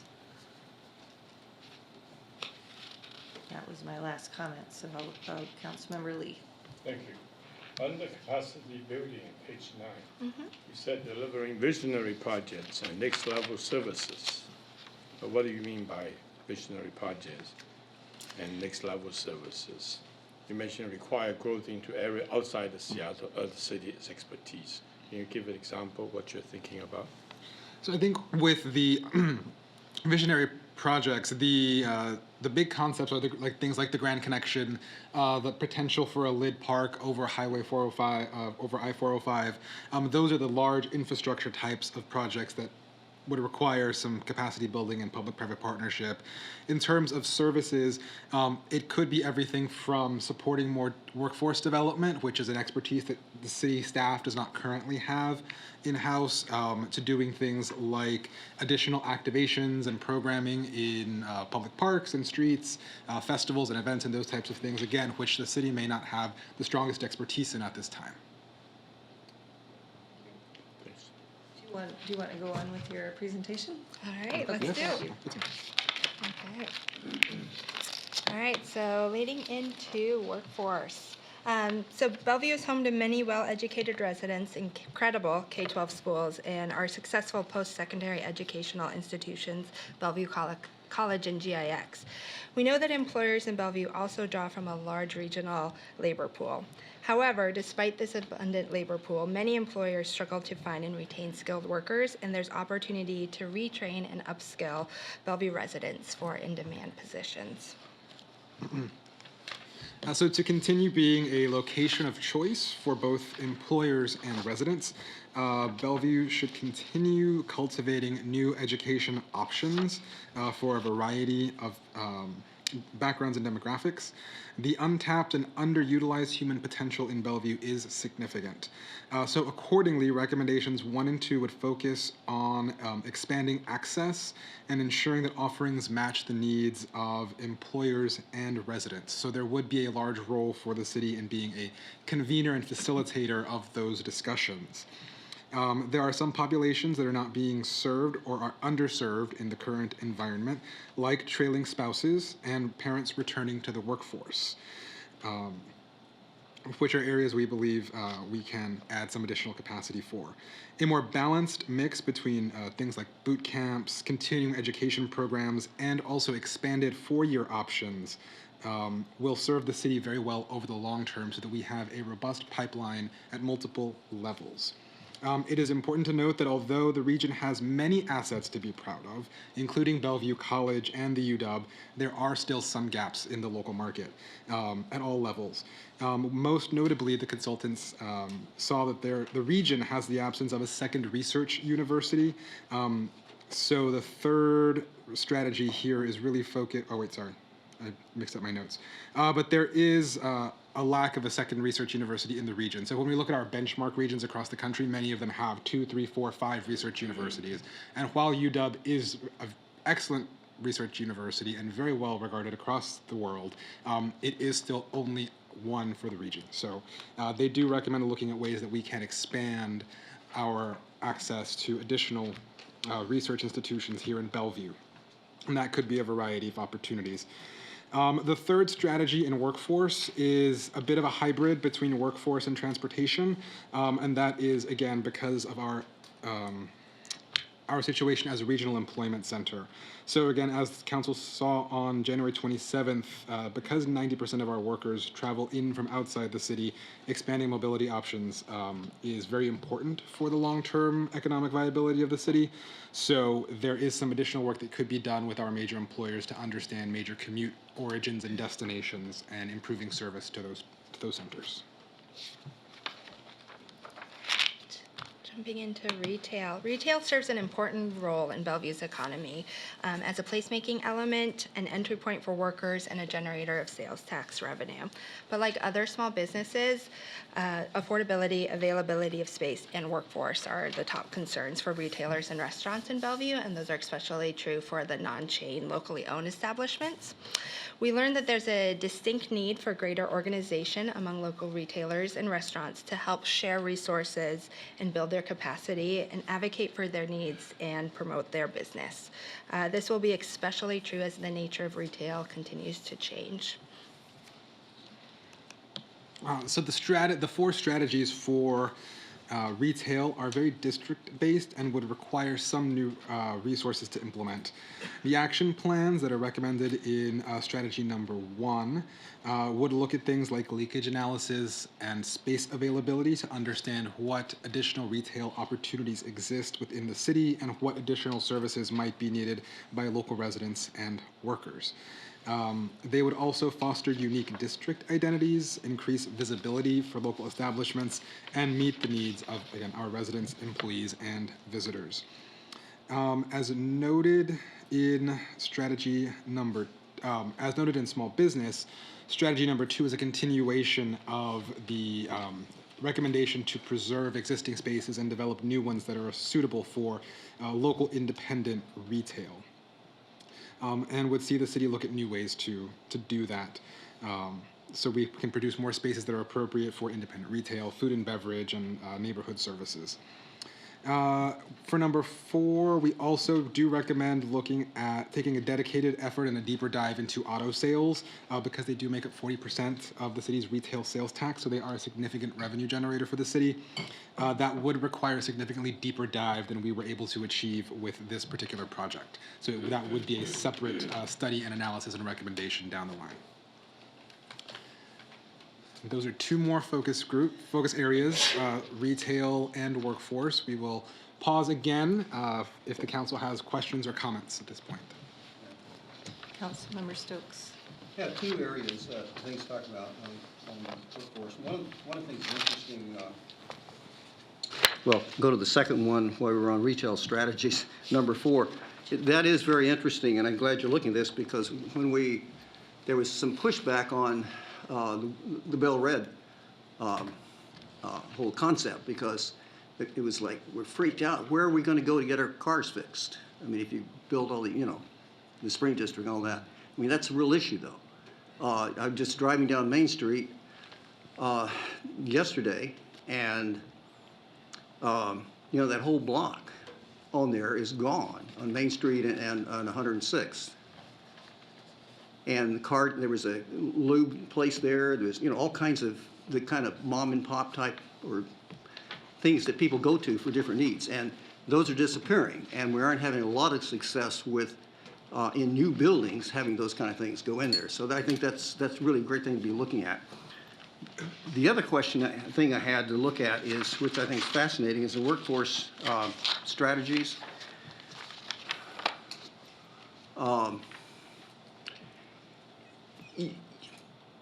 The interesting thing is, apparently more people, the majority of people who work in Bellevue don't live in Bellevue.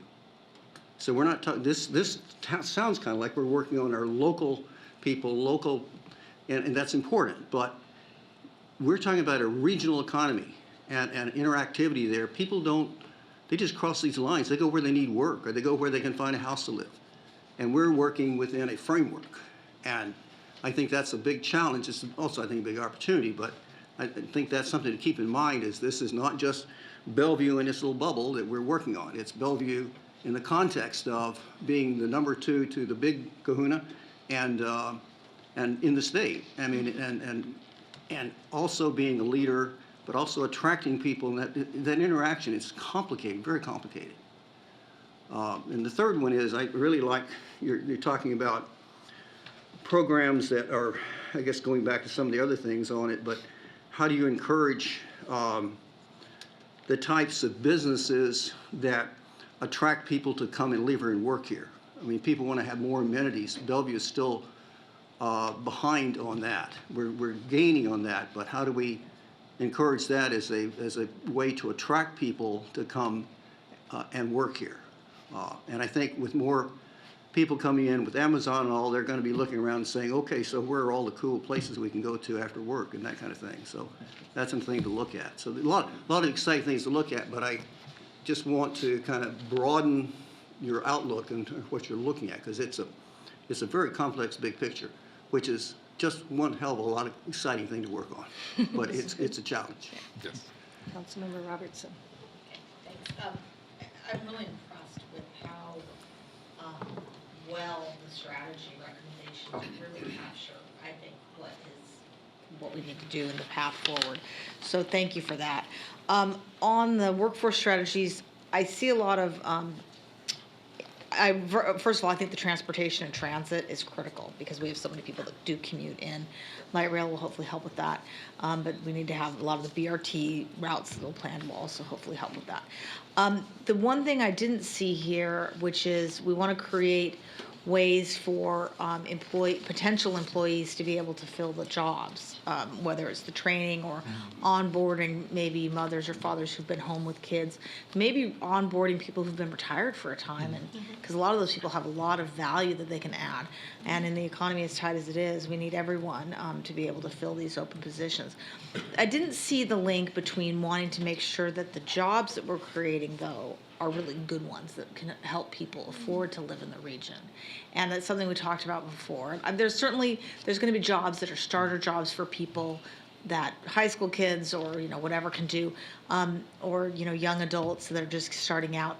But if we're going to be putting effort into creating more jobs in Bellevue, let's make them be jobs where people can afford to live here. So, and then on the retail, I liked the comments about microspaces.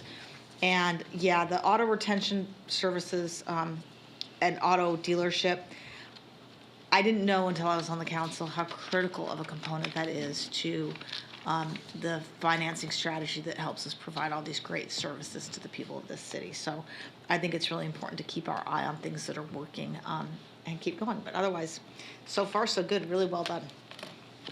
Thank you.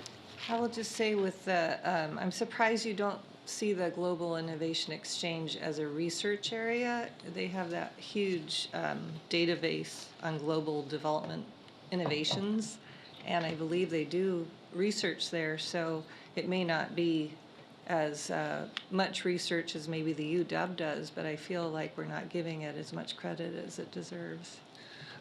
That would be exactly the case, Mayor, is that it is still an institution in its infancy.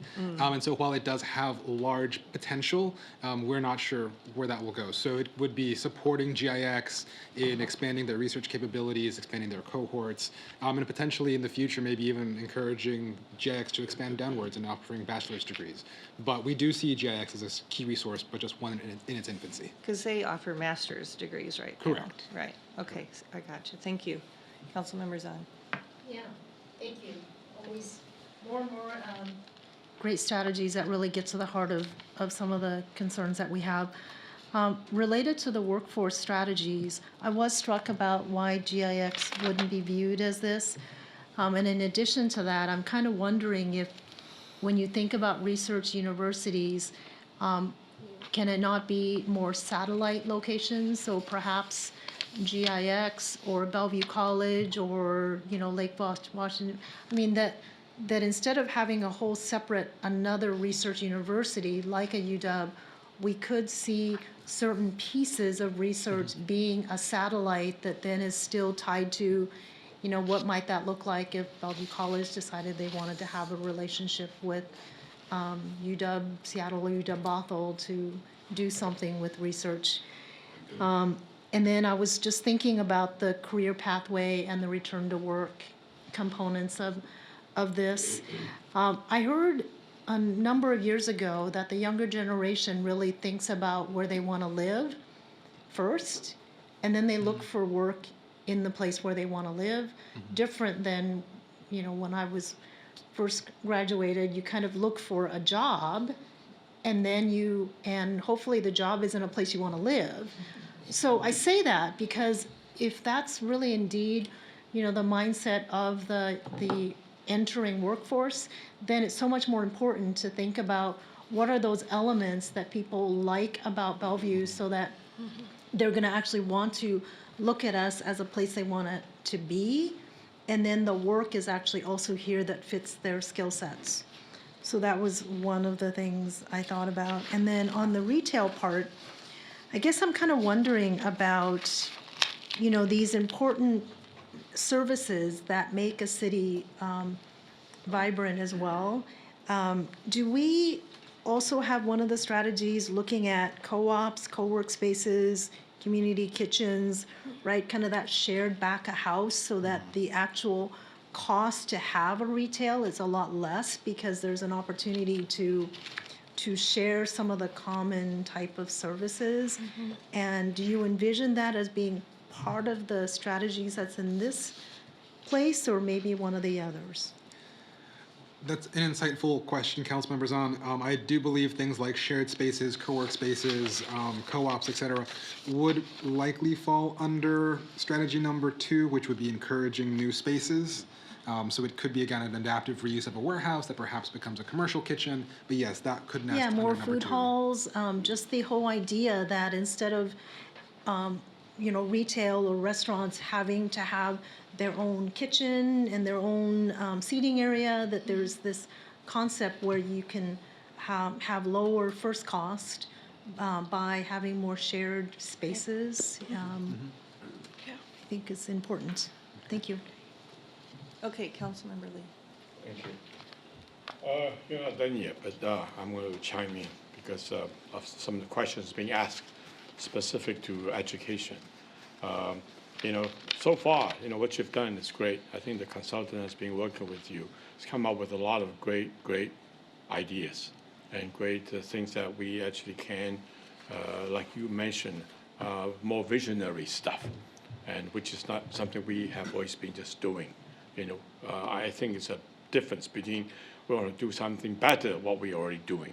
And I think that's a limitation is how much we can do, because I think Bellevue has been operating very well. Whatever we've been doing, we're already doing pretty well. So, better is incremental. I think in order to really make a difference, you're making a plan for the future. It's got to be pretty visionary stuff. So I think some of the elements that's been describing is, that includes, specifically on the education we're talking about. That's a good example of where the visionary thing can come. You mentioned we have University of Washington, yes, as compared to East Coast, Boston, MIT, Harvard, whatever you have, East Coast, California, UC Berkeley, Stanford, UC, whatever. But this is, I think, what we in Bellevue can actually expand. That's one of the reasons why, GIX was established, because the former president who see the potential, the vision, how to expand University of Washington. We already have UW Bothell, but it's UW Bothell. Okay, so one of the things that, envisioned for UW is to expand to the east side. And east side, we can have a university, we already have an MBA program here, but it's very small, limited. But I think with the technology that's developing on the east side, this is a tremendous potential. We need to encourage people who are, investing billions of dollars. Today, $1 billion is nothing, right? We know that. How much Jeff Bezos is spending. So, I think that GIX is potentially a global institution if we have enough people who can support it and fund it.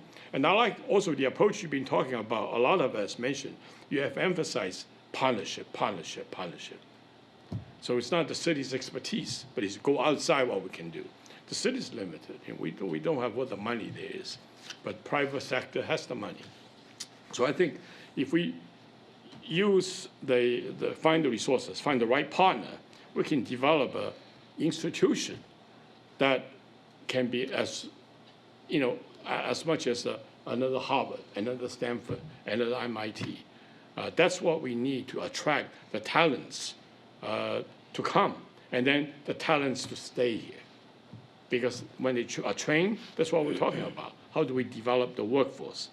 And I think we can also develop, not just to mention a new institution, but we can talk about University of Washington expand part of its specialty, technology to the east side. Because east side is where action is, where projects, where company is located, and employers are. And Bellevue College, in fact, it's a very good potential to become one of these institutions. It doesn't mean today's Bellevue College, tomorrow it cannot become a Harvard or Stanford, right? Yes. If it's specialized. So I think what we need to do is we need to be looking at Bellevue, what areas we have potential to become centers of excellence. I think that's where the visionary vision comes from. That's what you're talking about. You cannot become excellent unless you have partners to work together. We all work together. Okay, then one of the center of excellence would be educational center of excellence. That's what we're talking about. If we can do it, we have lots of talents. We have lots of education.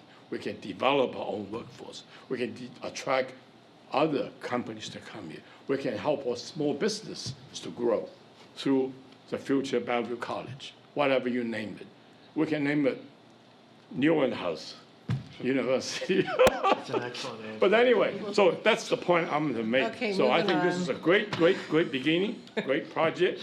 We'll hope you can continue throughout. Thank you. Thank you. All right, let's continue with your presentation. Thank you, Mayor. Very much. All right. Creative Academy.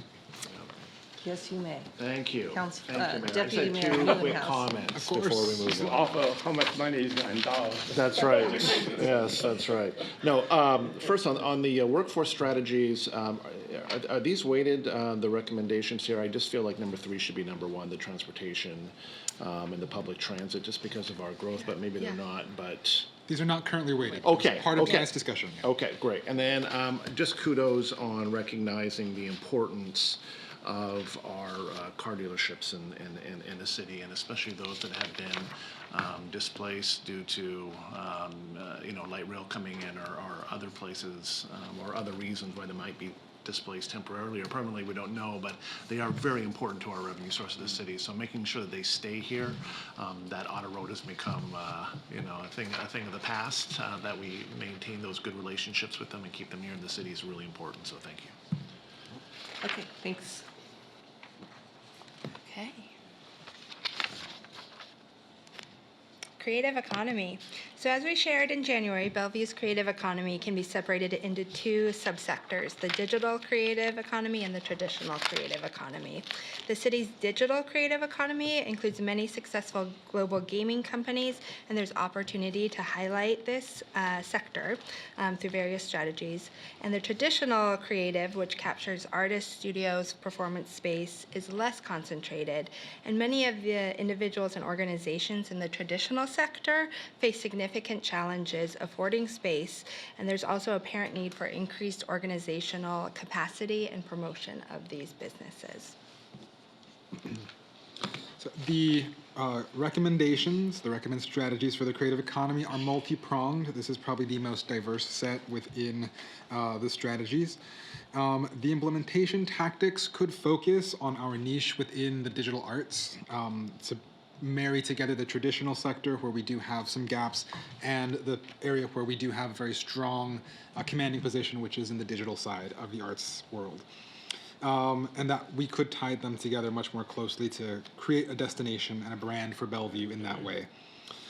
This work is important. The creative economy section is important to improve Bellevue's brand as a cultural hub, both for the east side and for the wider region.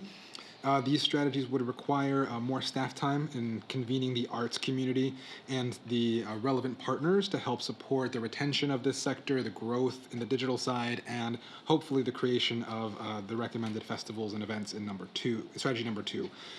The biggest move in this set of strategies would be supporting the development of an arts district in the Bellred area. That concept has been part of the broader vision for Bellred since the 2009 plan was adopted. However, there's not been any strong action on the city's part to bring that vision to life to date. I also want to note that this sector does have the highest opportunity costs within the overall strategies because the accelerating redevelopment in Bellred and across the city will likely lead to further displacement of many of the remaining arts businesses over the next 3 to 5 years. So while these strategies are great, there is a high opportunity cost involved in not doing them as well. And our last one, tourism. Hosting visitors throughout the year injects new dollars into the local economy and helps to evangelize the Bellevue brand. And while Bellevue's tourism sector has traditionally been focused on the business traveler, it continues to grow and evolve each year. What we found is that most tourism subclusters, such as dining, lodging, art and entertainment, and nightlife, are less concentrated than the national average. And many of these operations are retail establishments as well as small businesses that have the opportunity to grow and add character to Bellevue. The tourism strategies are, for the most part, focused on largely enabling the work of others, Visit Bellevue, the BDA, individual event organizers, and others, to carry forth their work in making Bellevue a more attractive tourist destination. We have very strong partners and very interested event organizers who can bring these new experiences to Bellevue if the city is able to play more of a convener and enabler role.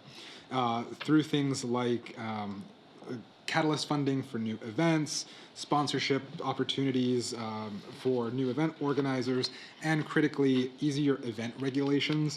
Within the stakeholder feedback, there were references across all sectors about the barriers currently in place to doing events of any type in Bellevue, especially large-scale ones. Designing new event policies that enable an appropriate amount of events in different parts of the city would help, again, to boost the city's cultural brand and attract more tourists and visitors into the city and also provide a higher quality of life for our residents. So that is, again, the next two sections, tourism and creative economy, and we will open up for questions and comments from the council. Okay. Councilmember Barksdale. All right, thank you. So to the last point that you mentioned in terms of the barriers for larger events, so the special events ordinance is due for review. I mean, it's over 2 years old, so it might be interesting to figure out, to work together to figure out, what's something we can bring to council. And in terms of tourism, y'all know I harp on nightlife. I mean, and I just... The only thing I want to point out is tourism does not necessarily equal nightlife. We can get tourists and then they go experience nightlife elsewhere. So I just want to make sure that we are prioritizing nightlife. Thank you. Councilmember Lee. Thank you. Couple of things. One is on the tourism, since mentioned. A global, I think, the experience is important. A multicultural experience, global multicultural experience. We have a population community here that's very global. Business is very global. So I think it would be natural for us to, bring people here while they're here doing business, as well as experiencing, multicultural experience without having to leave here if it's available. I think that's one area that we can really do well. The other one is in terms of your creative economy. I believe that some of us have been talking about sustainable economy, and I'm sure that's after we already start talking. You're getting feedback. I'm not sure if you guys have been thinking about that a bit. How do you think through? Maybe sustainable means no matter what the economy is good or whatever, it's for the long term. Specifically, maybe one of the sustainability is environmental, right? So it's environmentally sustainable economy. I think that's important. Whether it actually helps the economy, I think it does. But even if it doesn't, I think it's a responsible thing that we should do, right? So I would like to throw that in. Sustainable. Thank you. Okay, any other comments? I'll just go with Councilmember Zahn and then Stokes. Thank you. I appreciate this. I was thinking about the fact that, creative economy, having a strong retail as well as will also be potentially a draw for tourism. So I think those are important things to think about. And then to your point about the creative economy, it seems to me that, yes, there's high opportunity costs, but it's not actually going to get any less expensive. And so I think if we continue to wait, we'll be chasing something that is continuing to be more and more expensive. I thought I remembered coming to a presentation here maybe 3 years ago talking about art space. And so, how we look at residential and artist lofts.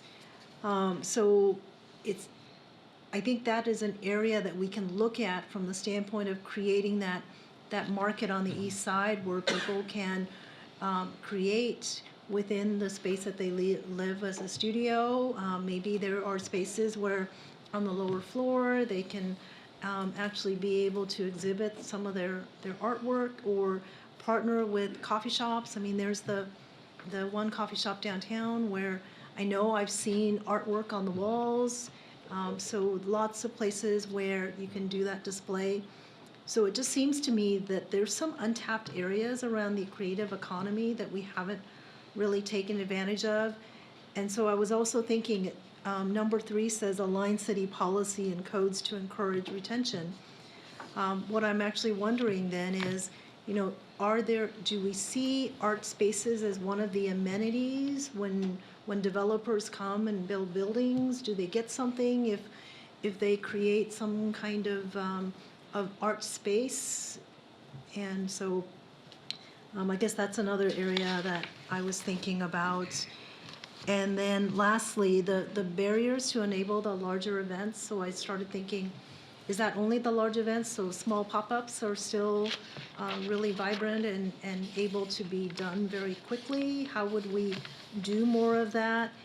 And I do believe that we have a very, very safe and walkable city. And so I do think we need more nightlife. So people can, if they're here as a tourist, they can actually, do a bunch of stuff during the day, go back to their room and take a nap, wake up late, and still have a place to go to have a nice dinner and maybe enjoy some music, So I just think that this is an area that is, there's a lot of untapped potential here that we just need to figure out how to create the right formula to get more partners and really working with Visit Bellevue and BDA and others to really make this one pop.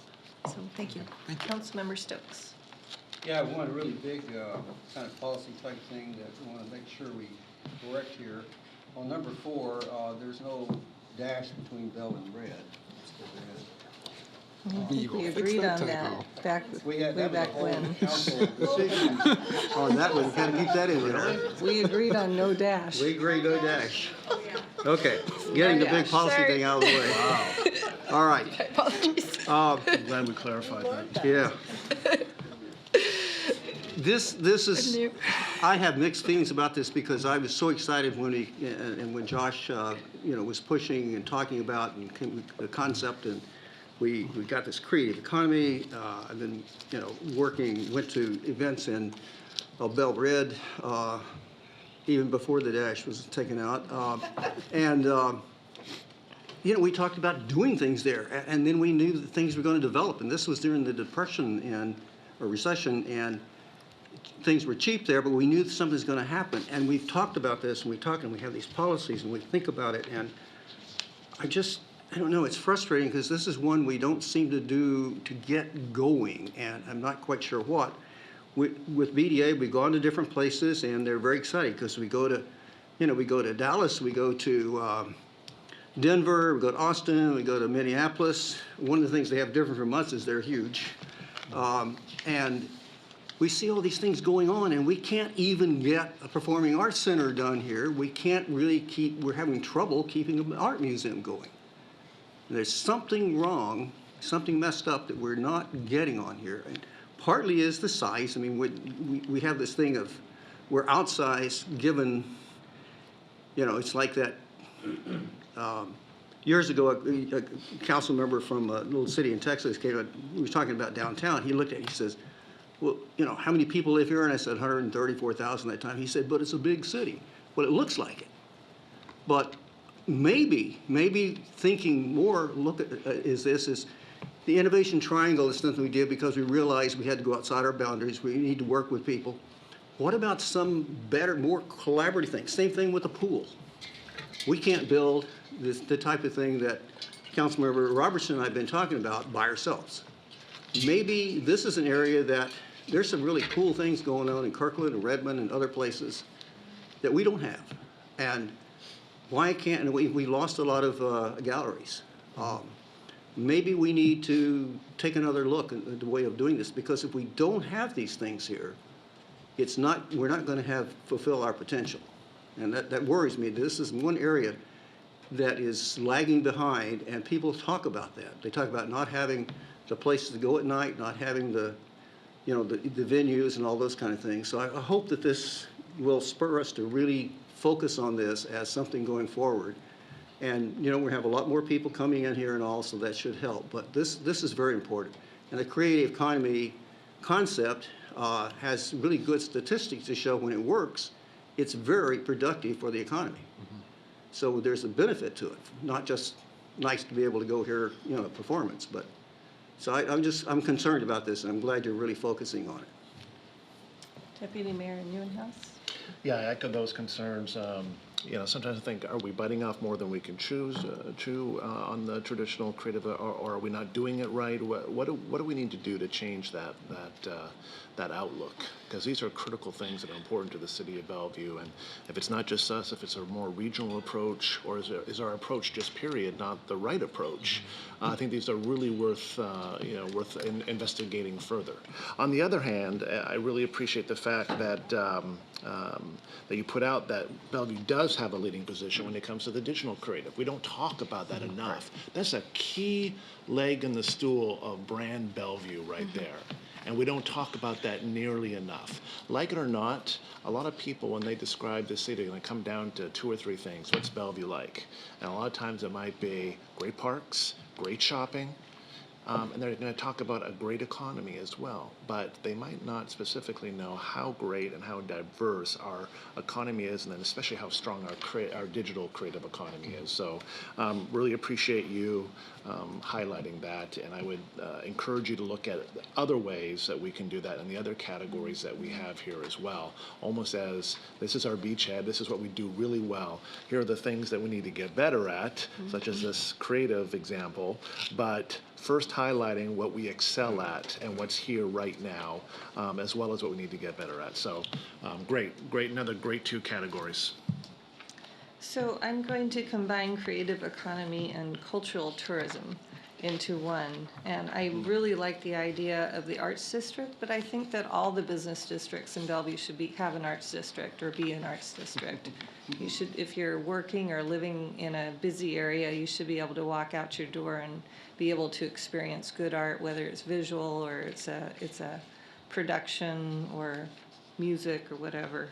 But I would like the focus to be not just on the Bell Red. That's just my opinion. I'll say the good news, I had a little staycation recently, and in a 1-week period, I experienced the Chop Shop at Maidenbauer Performance. Fantastic modern dance performance. Wintergrass down at the Hyatt. Incredible bluegrass music with people from all over the world coming to experience that. And then like the best Thai food I've ever had in my life, a new restaurant by the library in downtown Bellevue. Oh, yes. And it's like, wow, just all of this in our city. It was just fantastic. And I just, more of that, please. I just think this is great. I'm very curious as to what role the Strawberry Festival plays in all this and who's going to take that back over, because it's just hard to believe that we can't sustain something that was that popular, that we had to stop because it was too successful. So I'd be interested to know if the consultants feel like there's value in continuing with that and who's going to support something like that. And then my last comment is I would love to see the city create something of a task force with representatives from the BDA, the chamber, and the community to look at all these goals. So we'd have representatives from our neighborhoods, from our central business district, and from small businesses to weigh in on all the things that we're trying to do here. I think that would be very valuable, and I wonder if the consultants would think so as well. We can discuss that with them. Okay, thank you. So any more questions or comments about the presentation? Thank you very much. Really exciting. Okay, you're not done. We're not. Almost done. Quite Almost done. done. Bring it in for Elena. Take your time. So I just want to share with council an initial timeline for implementation, and this was created before our discussion with council tonight, but we designed this based on the current 2020 resource levels and layered in those areas where we think, those areas which we feel are more foundational. So small business work could have positive impacts for creative economy, tourism, retail, and others. And then capacity building may allow us to identify partners or resources which would allow us to accelerate work in the other sections. So this is a conceptual timeline, again, based on current resourcing levels between 2021 and 2025. So we will take this and massage it now that we've had feedback from council. We understand some of the strategic priorities a little bit better and bring an updated version to the March meeting. So are you looking for direction tonight? We would appreciate direction from council. We can do that. If you would like us to begin developing the implementation tactics and the full plan for council's consideration. So we have a motion that you can offer, and we can discuss it if you like. Okay, sure. Let's. So I move to direct staff to work with the Avalanche consultant to prepare a full draft of the economic development plan based on the recommended strategies with additional details on implementation, and return to council on March 23rd to present those items. Second. Is there any discussion? Councilmember Lee. I would like to suggest maybe the mayor's recommendation of adding a task force consisting of businesses and the public and, you know, the council to discuss and help you to move these things along in this discussion. Do you see a role for that before the consultant works on this, or? We can definitely talk with the consultants at Avalanche about how we can incorporate that concept into the implementation strategy. I can't answer a definitive yes or no right now, but we can definitely see how we can work with that concept. That'd be great. Any other comments or questions? Well, Okay, Councilmember. that's good enough for me. So, and I assume that the motion encompasses that you'll encompass the feedback you received tonight. Correct. good. I'm a yes. Okay, all those in favor, say aye. Aye. All those opposed? Okay, thank you very much. Thank you. Thank you. I'm going to give us a 5-minute break that we'll be back here at 20 after.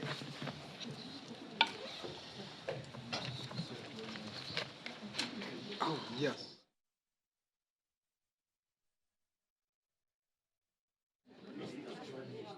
We get to hear an overview of the city's accreditation programs. Thank you, Mayor, members of the council. The final study session item, item 4E, is an overview of the city's accreditation programs. This is an effort that the city initiated many years ago, and we thought now would be an opportune time to give reorientation to all of the council and the public about the City of Bellevue's experience with accreditation, why we believe that it adds value in helping us understand opportunities for improvements in all of our service delivery, as well as looking for opportunities to align our practices with best practices nationally. So here we have an illustrious group of our department directors, Steve Mylett, Chief of Police, Todd Dickerboom, Deputy Chief of the Fire Department, Shelley McVeigh, Acting Parks Director, Nav Otal, Director of the Utilities Department, and Andrew Singalakis is also here for the Transportation Department, which has deep experience with accreditation as well. So with that, I will turn it over. I believe Steve is starting us off tonight. So good evening, Mayor, Council, and Ms. Behrens. Recently, as you may recall, Directors Otal and Singalakis received reaccreditation from the American Public Works Association. During the February 3rd council meeting, council recognized both directors and their departments for their accomplishment and hard work. Following the February 3rd council meeting, staff realized that an opportunity existed to better inform and provide a more holistic view of the accreditation process to council. So tonight, staff is here to provide that information. Who's got the clicker? Let me. I think he wants control. I want control. I want the remote. So tonight's presentation is to share information with you only, and no council direction is needed. In the following slides, my colleagues and I will give a high flyover of what accreditation is, the benefits of obtaining accreditation and maintaining accreditation, benefits to the city, to the community, and to employees, how our accreditation process impacts other city departments, and finally, each department will discuss specific aspects of their respective accreditation processes. So, what is accreditation? A short definition is, accreditation is a process for evaluating the efficiency and effectiveness of agency operations by comparing practices to industry standards. You'll hear that a lot tonight. Best practices, policies, procedures, and best practices. Each of the accredited departments represented here tonight as part of the accreditation process are subject to routine, intense reviews of our policies, procedures, and practices by outside evaluators or assessors as they evaluate our respective operations against national or international best practices. So let's talk about the benefits of being accredited. The slide before you is not intended to serve as a comprehensive list of benefits. Rather, it is intended to briefly touch on the benefits that impact the city, the community, and our employees. First, as we continue to strive to be a leader in our region, in the state, and in the country, the accreditation process forces the various departments to ensure our procedures, policies, and practices are based in best practices in our individual industries. This in turn results in a professional organization that stands out amongst its peers. Next, the arduousness of the accreditation process clearly demonstrates the department's and the city's commitment to strive for excellence through continuously examining our operations and making improvements to ensure best services are delivered to the public. Another benefit of accreditation is the commitment to establish and maintain policies, practices, and procedures based on best practices, builds an agency-wide of professionalism and pride in knowing that you work in an organization that is not content with mediocrity, that we want to be best in all class. Certainly our efforts in this area serves as a communication tool, that we are driven to offer the best leadership within our departments, the best policies to guide our business lines, and the most professional employees to serve our customers. All of our accreditation processes include audits or inspections of our operations by external professional subject matter experts. These experts or assessors examine our respective departments stem to stern and will call out any aspect of our operation that does not meet best standards. In some cases, the department is allowed to resolve the issue right then and there. In some situations, a reinspection may follow, and at other times, you may lose your accredited status. Accredited departments must submit relevant data to demonstrate compliance against best practice standards. Where discrepancies are noted, the department must identify the cause. For example, in the case of the police department, if we see our use of force numbers out of whack or increasing, we have to explain to the assessors why we believe that is happening. And if our explanation is not plausible, then they will come back and ask for more data, more information, and they're going to dig deep to find out exactly what's going on. And if it's something that we're doing that is nefarious, then we will lose our accredited status. In short, the public, the city, and the community benefit from having accredited departments because it is one process to ensure the department is adopting the best available policies, procedures, and practices, and then implementing them. Accreditation is truly a one-city effort. For accreditation purposes, each department is viewed as a complete standalone enterprise.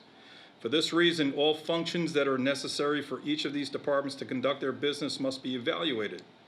So, as part of the accreditation process for each of the operating departments, the support departments, such as HR, IT, legal, and FAM, are also evaluated. For any of us to be accredited, it is essential to have the active engagement and support of finance, HR, IT, and city legal. We couldn't do it without them. I promise I'm going to stop speaking here in a minute.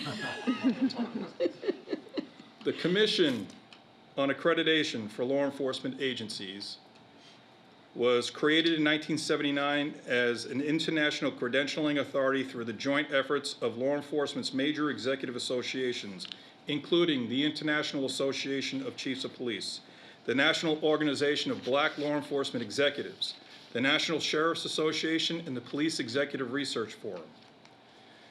The Commission trains and certifies certain law enforcement professionals who serve as assessors. These assessors inspect the police department's written policies and procedures and dive deeply into various data the agency collects in order to get a full picture of the agency's adherence to the policies, procedures, and practices, as well as how effective the agency serves the public. Excuse me. Lastly, as part of the inspection process, the assessors will host several public forums to hear from all stakeholder groups directly. The Bellevue Police Department has received multiple reaccreditations. Our first accreditation was in 2005 under Chief Montgomery, I believe, and we have been successfully reaccredited 3 times. BPD is one of only 9 Washington law enforcement agencies that is accredited through CALEA. Several Washington departments seek state accreditation, but the pursuit of international accreditation is much more involved and difficult. In order to receive accreditation through CALEA, the BPD must comply with 410 standards and successfully pass an on-site inspection. 2020 is an inspection year for BPD. And at this time, I would like to pass the clicker, the remote, to Chief Dickerboom. Okay. I don't know if I can handle this. There we go. Well, thank you, Chief Milet, and good evening, everyone.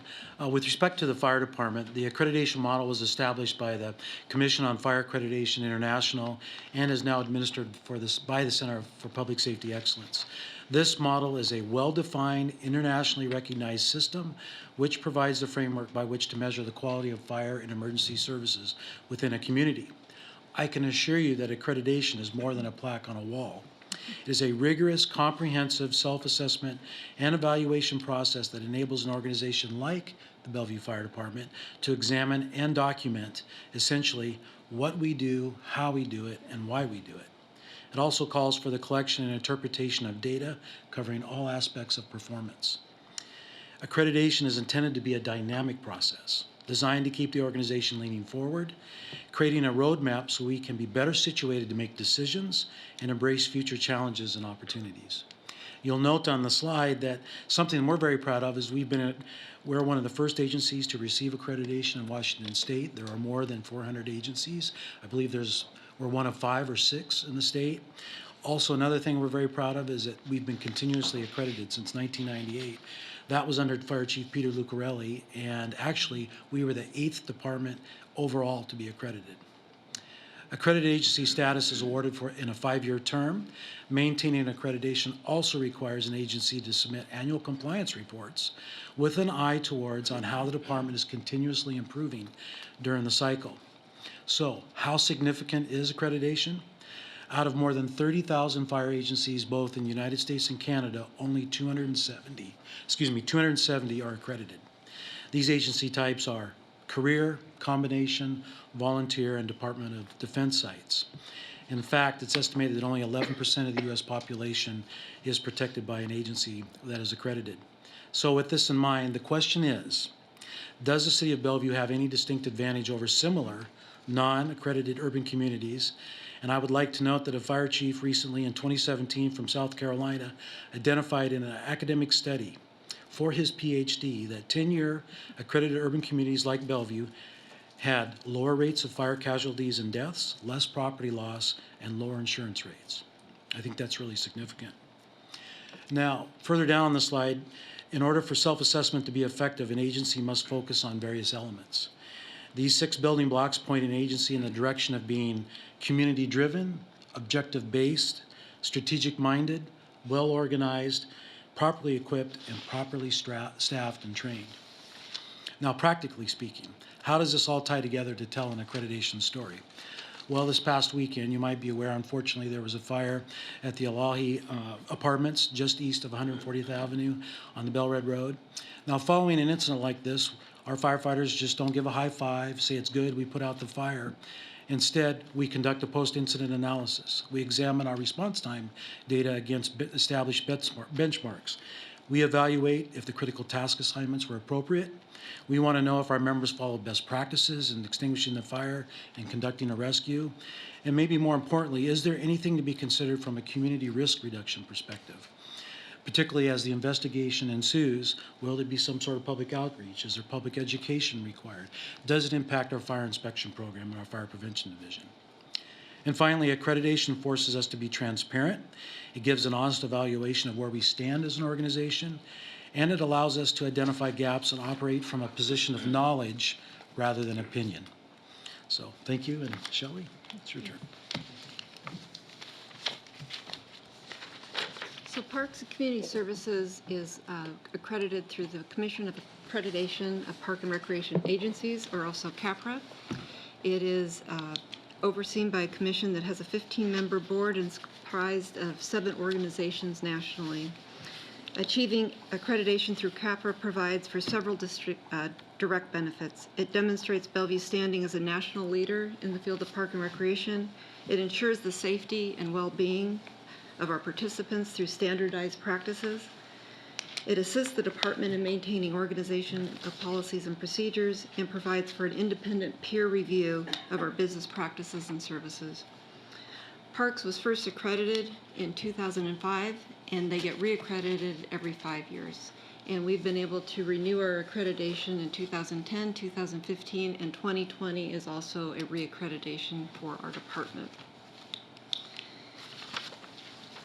Bellevue is one of 3 agencies in the state of Washington to receive accreditation, and upon successful completion of accreditation this year, will be the only agency in the state of Washington to have achieved reaccreditation 4 times. We are also one of 175 agencies in 2019 to actually have accreditation standards achievement nationally. Accreditation is an extensive process. It involves completing an agency self-assessment. This self-assessment is a comprehensive review of 151 standards for our department operations. Our self-assessment is currently underway. We'll be submitting to CAPRA in April, and then following up in June, we'll be having a site visit where they will be then going through our accreditation standards and not only looking for evidence of compliance for the standards that we've submitted in addition to meeting with our staff. And with that, I'll turn it over to Love. Thank you. Good evening. I wish I had a uniform. I'm going to see if we can get a utilities uniform with badges, right? Yeah. Good evening. So I'm here tonight on behalf of Transportation and Utilities. And the reason is that both of our entities are accredited by the same agency, American Public Works Association, or APWA. APWA has over 30,000 members across North America and serves professionals in all aspects of public works. So Utilities was first accredited in 2004, first in the state and one of only 14 in the nation to receive accreditation from APWA. Transportation has been accredited since 2007, and we have jointly pursued and received accreditation since then.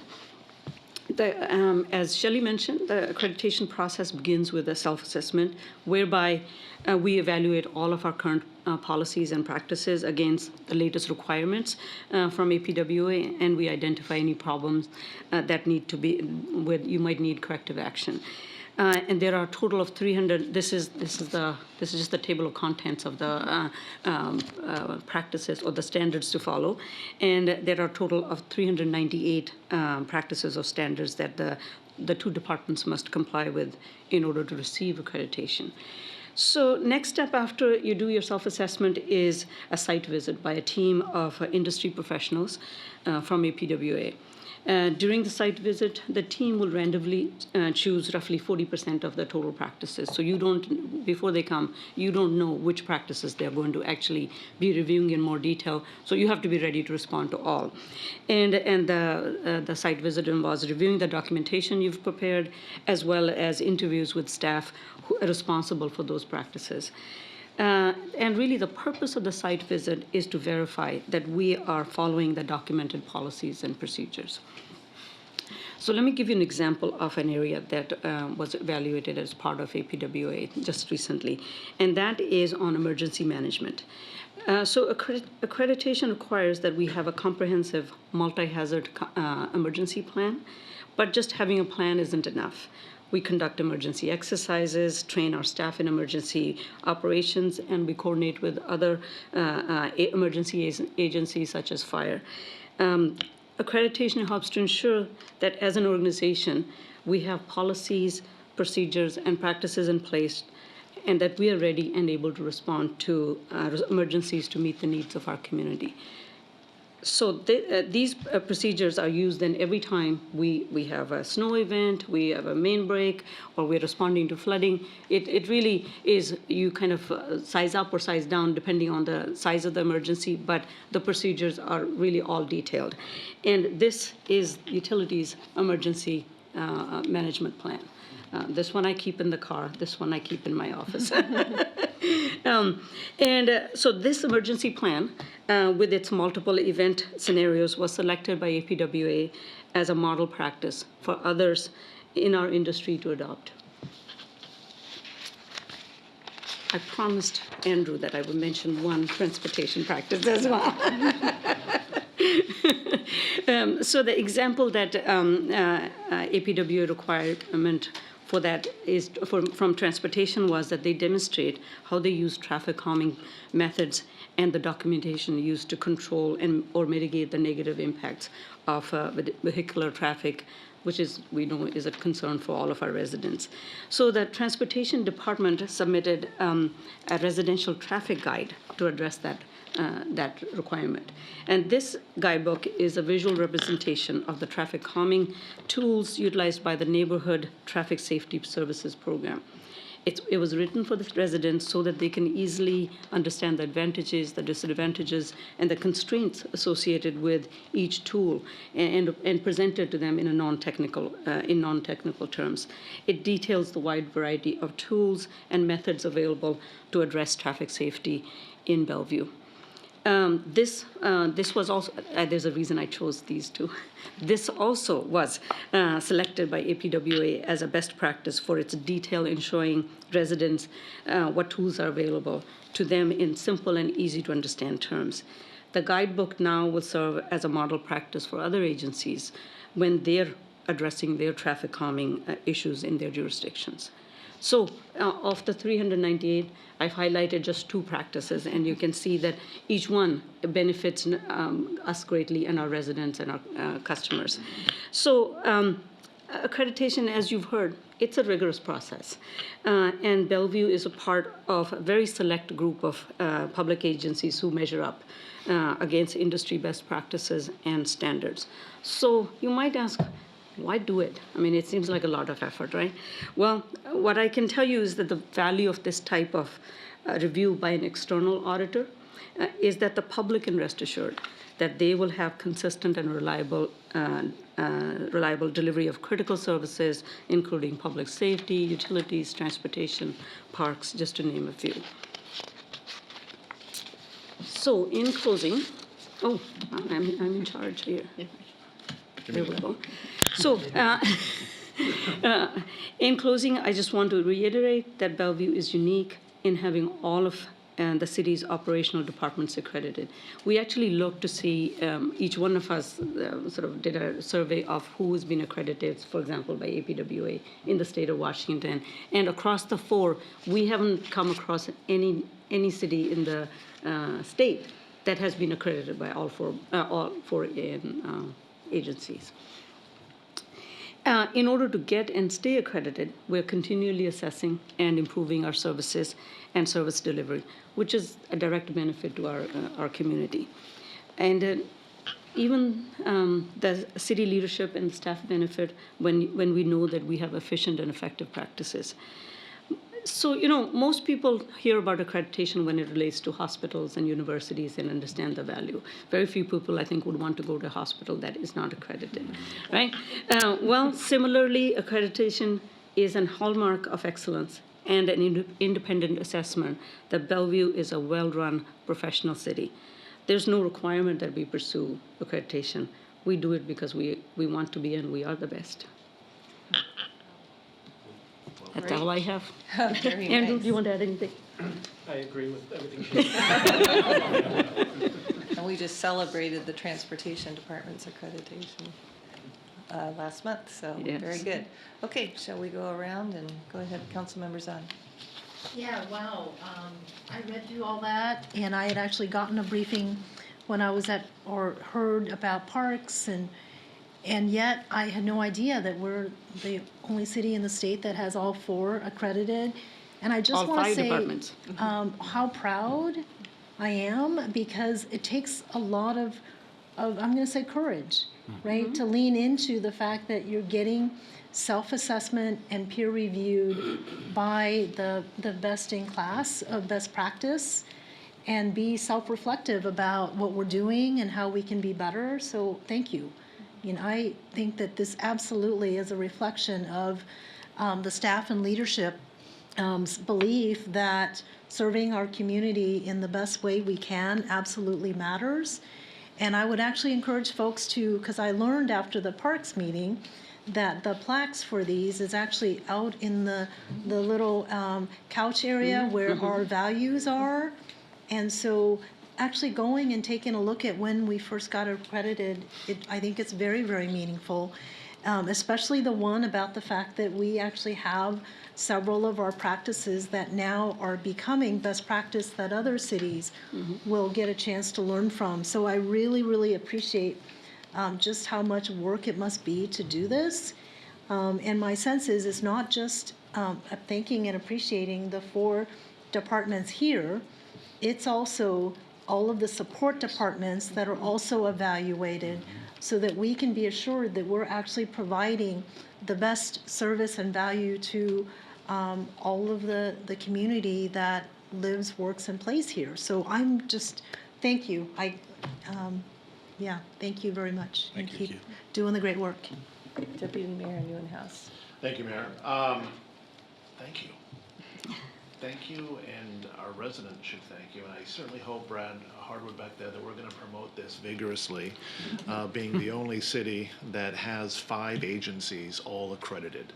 You know, I hope residents realize the amount of effort and work and time and resources it takes to maintain this level of accreditation and what it means. I mean, not only is, as Councilmember Zahn said, Bellevue a special place to live, work, and play, but we live up to a different standard. Not just you know, the low minimum standard. No, we want industry standard. We want best in class, and I think the residents you know, benefit from that. From every different agency here. So thank you so much for maintaining a world-class city through all of your best efforts. Councilmember Robertson. Yeah, I agree with what's been said. I know that some people have asked, you know, it's a lot of work to get accredited, and it takes employees and leaders maybe back from doing their daily job and redeploys them on this every 4 years, 5 years, however long. But I think there's a lot of value to that effort because you might learn ways like this residential traffic guidebook, which really provides a benefit to the people of the city as well as to the people working in transportation so that they can communicate better to the community. So I think that it really has a high value. I had a couple of questions about this. And I was thinking as I was listening to Chief Milet talk about the police accreditation, do you know if there's ever been a CALEA accredited department that has then been subject to a federal consent decree? I would guess. Oh, there has been. Okay. They got accredited after the consent decree. Okay, but not before. Not before. Okay. I'm not aware of any department that was accredited that was subject to a consent decree. If I might, Bellevue, Chief Kleinig and I were talking about this earlier. Bellevue got sued, the police department got sued. Chief Kleinig was captain at the time, or whatever his rank was, and he was a principal in that lawsuit. When the judge found out that we were accredited, he dismissed the lawsuit as a result of us, because the plaintiff was challenging our policies. But when he found out who CALEA is and the fact there is no better a policy, it was dismissed. Oh, no, I didn't know that story. That's a great one. I'm glad I asked the question. But I would assume that if every agency was up to CALEA standards and was accredited, there wouldn't be the consent decrees out there. I mean, there's not a ton, but there are some. And really to make those industry standard keeps you from having a problem rather than trying to catch up afterwards. Does the fact that we are accredited, and this is a question for all the directors, help with recruitment of employees? Or does it matter? I can take a stab in it. So I think it definitely helps in onboarding, I will tell you. And because we have written procedures and policies, then there is something for, we're not, recreating the wheel every time. So it definitely helps with onboarding. And I will tell you that indirectly, I feel that you get a reputation for being a well-run entity. So that carries, and that is as a result of our standards, really. People want to work for the cities that do it well. Great, and I think those were the only 2 questions I had in comments, but just really proud of our city. Thank you guys for doing the work and getting us accredited time and time again. So, and for carrying things like that in your car, so that we're always ready 24/7. Councilmember Lee. Thank you, Madam Mayor. I've always known we have the best in the whole world. So, I've always said that, especially our public safety folks, our fire, our police, I mean, there's no question in my mind. And now, the 3 of you actually can sit together with them, with your Well, actually, it's the other way around. We allowed them to sit with us. Good. Only because they had uniforms. But you have that proof. I think these things that you just mentioned have proved yourself that you actually can sit together on the same table. So you have now gained even more respect from me, because it's hard for me to compare, you guys, because the thing you do sometimes, it's not, visible. It's not tall. That's why I think when the chief said, this is not just something you just get accreditation, because I don't think, I think myself, with or without accreditation, you guys are the best anyway, because it's proven. I've lived here for 50-some years, I've seen the public, I've seen what you have done. Unquestionably, you know, you are the best. But you said that very clearly, the benefits. You know, you can be the best, but you could be the jewel, the gem, but if you be not known, you know, so you said it's a rare distinction. It's a rare distinction. All operational departments are accredited. I think that's wonderful. It's got to be known. People need to know. And it actually is a hallmark of excellence. Show people, show your employees that they have accomplished. They are recognized. I think it's important. You are a professional city. And also, you show us, you everybody, your commitment to continuous improvement in innovation. I think these are all very important characteristics people need to know, and you need to know. We all need to know. And obviously, you know, the value to us, we will know that. So I really appreciate what you have done. And since, even though we know you already, but this is just another crown on your head to show people that we all appreciate you. And I think we agree, no question about it. So thank you, thank you, thank you, thank you, 5 times. All right, thank you. And the rest of the employees, which may not need accreditation, because these are operations, very important. It keeps the city going. This is the job. Thank you. Councilmember Barksdale. All right. Well, also very proud, just to echo all the rest of the council members, but I just want to say thank you to you all and to all the folks that make up your agencies. And one of the things I really appreciate, because you know, you can go for accreditation and then it becomes a checkbox and it's, you know, and that's it. But I really appreciate that it's more than that and that you are truly invested in the success of Bellevue. And it's not just about checking a box. So thank you again. And I hope you have that in mobile format too. If not, she will. I will just say that learning about this, you guys make it look so easy, but it's really not. It's a rare thing to have a city that passes with 5 departments like this. And the criteria, the rigor of the criteria for passing is so high. And it can't just happen with one department individually or independently. You all have to collaborate together to make this happen. And that's, I think, what makes Bellevue so successful. So thank you very much for the good work that you do and for the presentation tonight. Thank you. Thank you. Okay. We have our consent agenda up next. You want to ask a question? Well, we're getting there. So we have the consent agenda coming up, and I'd like a motion to approve the consent agenda. So moved. Is there a second? So Councilmember Barksdale. thank you. I'd like to request a correction to page 2 of the January 27 minutes, section 4A, paragraph 1, at which Councilmember Lee is attributed to saying, I attended the groundbreaking for the Islamic Center of the East Side. I unfortunately was out of town and did not make it. Sorry. Oh, no. And actually, the city clerk reviewed the audio and has confirmed it was a clerical error, so you didn't say it in the minutes and was an incorrect transcription of Councilmember Lee's statement. Okay, so is there, thank you. Thank you.